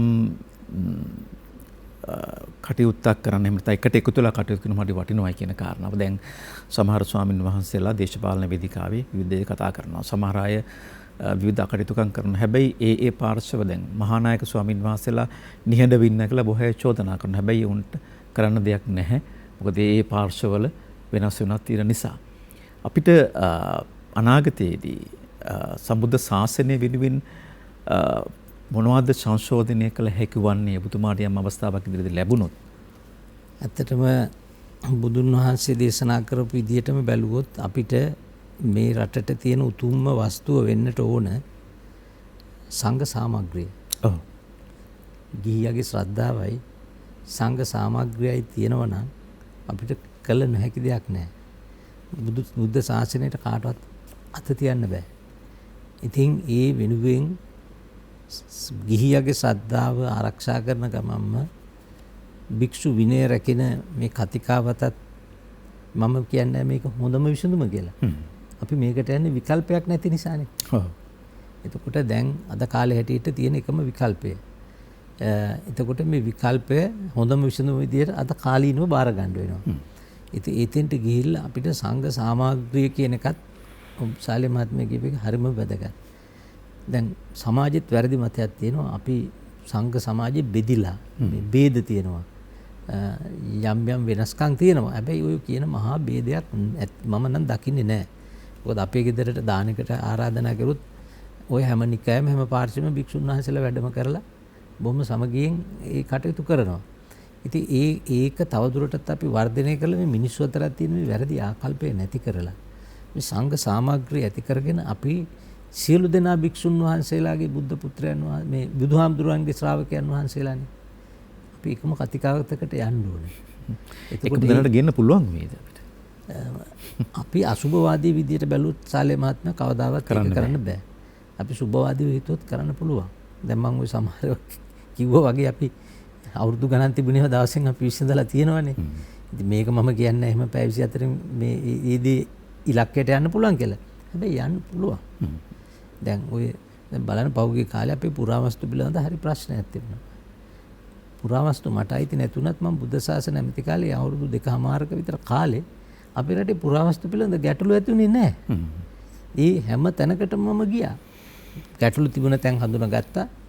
ජනාධිපතිතුමාට කතා කරලා සිවිල් ආරක්ෂක බලකායෙන් මම 500ක් ඉල්ලගත්තා.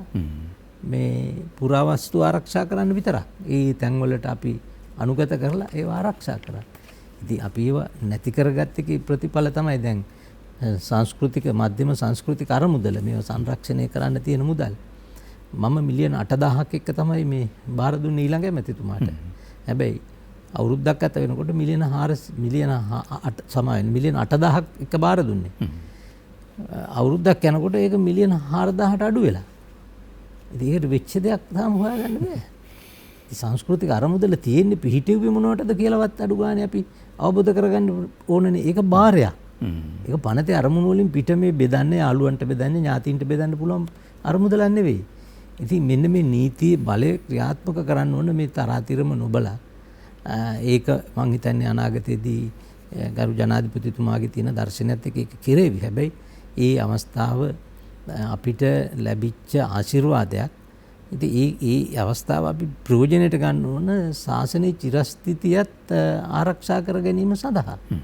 ඉතින් ඒ වෙනුවෙන් අපේ මහානායක අනුනායක ස්වාමින් වහන්සේලා පෙරමුණට එන්න ඕනේ.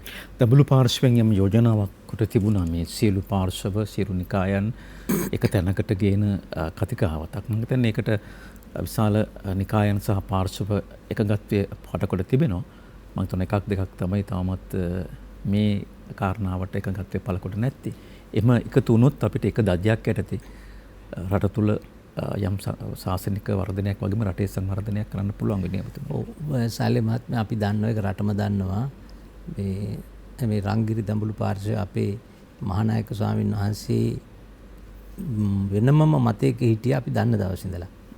සාම්ප්‍රදායික මතෙන් ඔබට ගිහිල්ලා මේ සංඝ සාමග්‍රියත් එක්ක අපි එක මුතුව මේ එක තැනකට එක ප්‍රතිපත්තියකට එන්න ඕනේ කියන දැඩි මතයක හිටියා.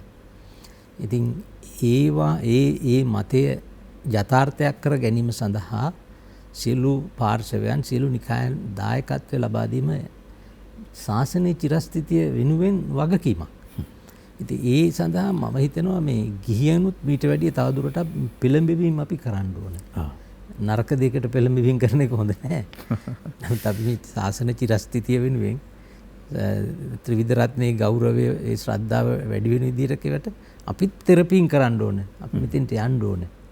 අපේ භික්ෂුන් වහන්සේලා මේ ඉන්න මට්ටමට වැඩිය තවත් උසස් මට්ටමකින් ගෞරවයට ශ්‍රද්ධාවට මේ වාජනය වෙන්න ඕනේ. සම්භාවනාවට පාත්‍ර වෙන්න ඕනේ. කරක ගන්න ඕනේ නේද? ඔව් ඒ தത്വෙට මේ ගිහියොත් එකතු වෙලා ගිහි දායකත්වයක් මේකට ලබා දෙන්න ඕන. එතකොට භික්ෂුන් වහන්සේලාට ශක්තියක් තියෙනවා. අර බුදුදහම කියන්නේ බුද්ධ ශාසනය කියලා කියන්නේ අපි සිව්වණක් පිරිසනේ.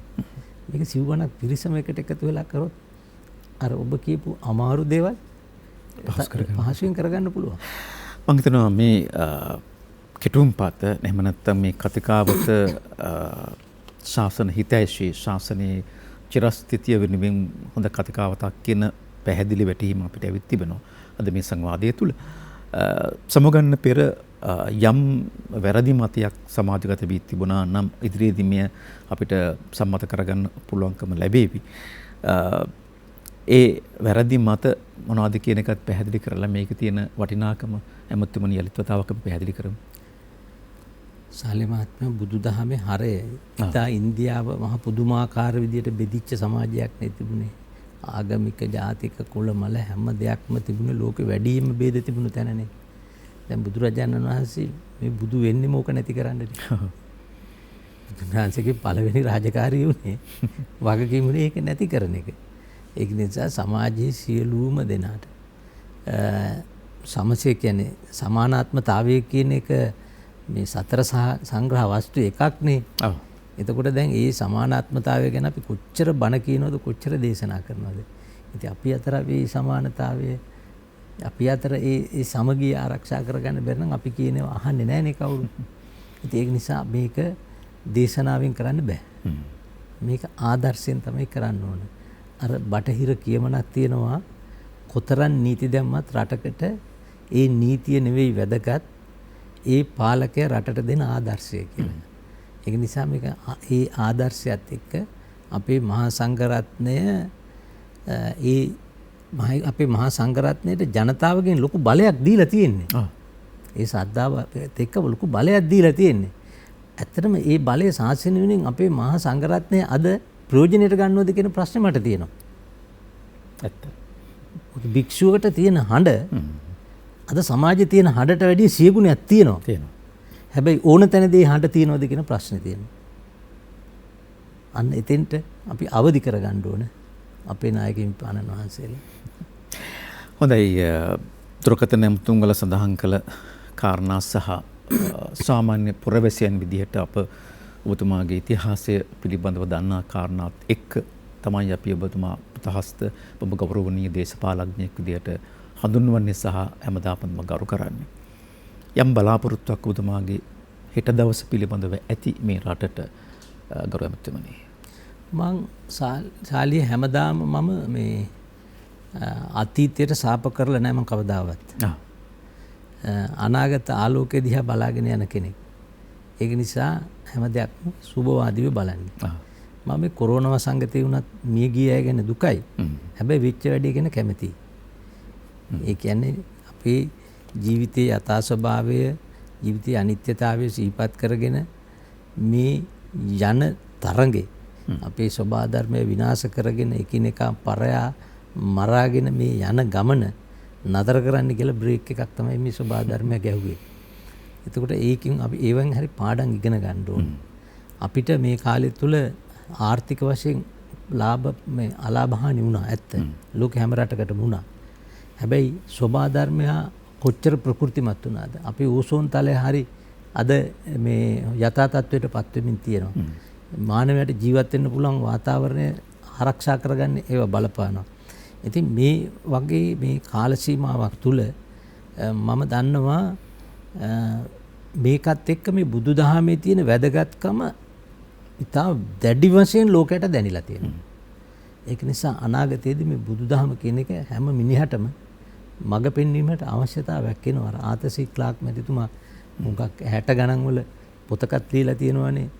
තව අවුරුදු එතුමලෙල් තුනේ 50 100කින් කියලා. ඒ කියන්නේ මේ 2065 විතර වෙනකොට 50 60 වෙනකොට මේ ලෝකයේම පවතින වැදගත්ම මුළු ලෝකයටම මඟ පෙන්වන ආගමික සිද්ධාස්ථානයේ විදියට අනුරාධපුරේ පත් වෙනවා කියලා තියෙනවා අනාවැකියක්. ඉතින් මම හිතනවා මේවා යථාර්ථයක්මින් පවතින. ඒක නිසා රාජ්‍ය පාලකයෝ විදියට රට ආරක්ෂා කරගෙන සමෘද්ධිය කරාගෙන යාමත් ආගමික නායක උතුමන් වහන්සේලා විදියට බුද්ධ ශාසනයේ චිරස්ථිතිය වෙනුවෙන් කැප වෙලා ඒ ආරක්ෂා කර ගැනීමත් ගිහි පැවිදි අපි සියලු දෙනාගේ යුතුයකම. අපි ඒ අදිටනින් නම් ඉදිරියට යන්නේ සියල්ල සර්ව සුභවාදී වේවි. හොඳයි අපිට සමුගන්න වෙලාව ඇවිත් තීරණාත්මක කාල පරාසයක් දෑබරෙන මේ කාල පරාසය ඉදිරියේදී මැතිවරණයක් තිබෙනවා. අධික සහ තමන්ගේ පෞද්ගලික රාජකාරී දේශපාලන කටයුතු මැතිවරණ කටයුතු අතරවාරයේදී අපේ ගෞරවනීය ආරාධන නිහතමානීව පිළි අරගෙන සම්පූර්ණ දවසක් රංගිර ශ්‍රී ලංකා මාධ්‍ය වෙනුවෙන් එතුමා කැප කළා.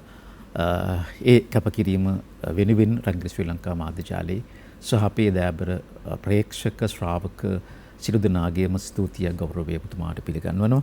ඒ වගේම අපේ අනාගත බලාපොරොත්තුවක් ඔබතුමා. ඒ නිසා ඔබතුමාගේ සියලු ප්‍රාර්ථනා බලාපොරොත්තු සඵල වෙලා අතිගරු ජනාධිපතිතුමන් යන ගමනට දැවැන්ත ශක්තියක් වෙන්නට ඔබතුමාට හැකි වේවා කියන ප්‍රාර්ථනාව හදවතින් යුතුව කරනවා ඔබතුමානේ. අද සසුන රංගිර දඹුලු මාධ්‍ය ජාලයටත් මගේ ප්‍රණාමය මම මේ වෙලාවේ පුද කරනවා. අතිගරු මහානායක හිමිපාණන් වහන්සේ ඇතුළු සියලු දෙනාටම මේ මාධ්‍ය ජාලයේ කටයුතු කරන්නේ. අද අපි බුදු සසුනේ පැවැත්ම උදෙසා කතිකාවතක් කියන මාතෘකාවෙන් මේ සංවාදය ගොඩනැගුවේ. අපි බොහොම ගෞරවයෙන් ආරාධනය කළේ ශ්‍රී ලංකාවේ ප්‍රථහස්ත දේශපාලඥයෙකුට, ඒ වගේම කලාකරුවෙකුට, ධර්මනීති විචාරද, ශාසන විභූෂණ, ජනාධිපති නීතිඥ හිටපු අමාත්‍ය ආචාර්ය විජයදාස රාජපක්ෂ මහත්මයාට. එමනම් අපි අද සසුනින් සමුගන්නවා. ලබන සතියේත් අඟහරුවාදා සසුන කාලීන සංවාද මණ්ඩපයේ හමුවන ප්‍රාර්ථනාවෙන් උදව් කළ සියලු දෙනාටම ස්තුතියි. ඔබ සියලු දෙනාට තෙරුවන් සරණයි.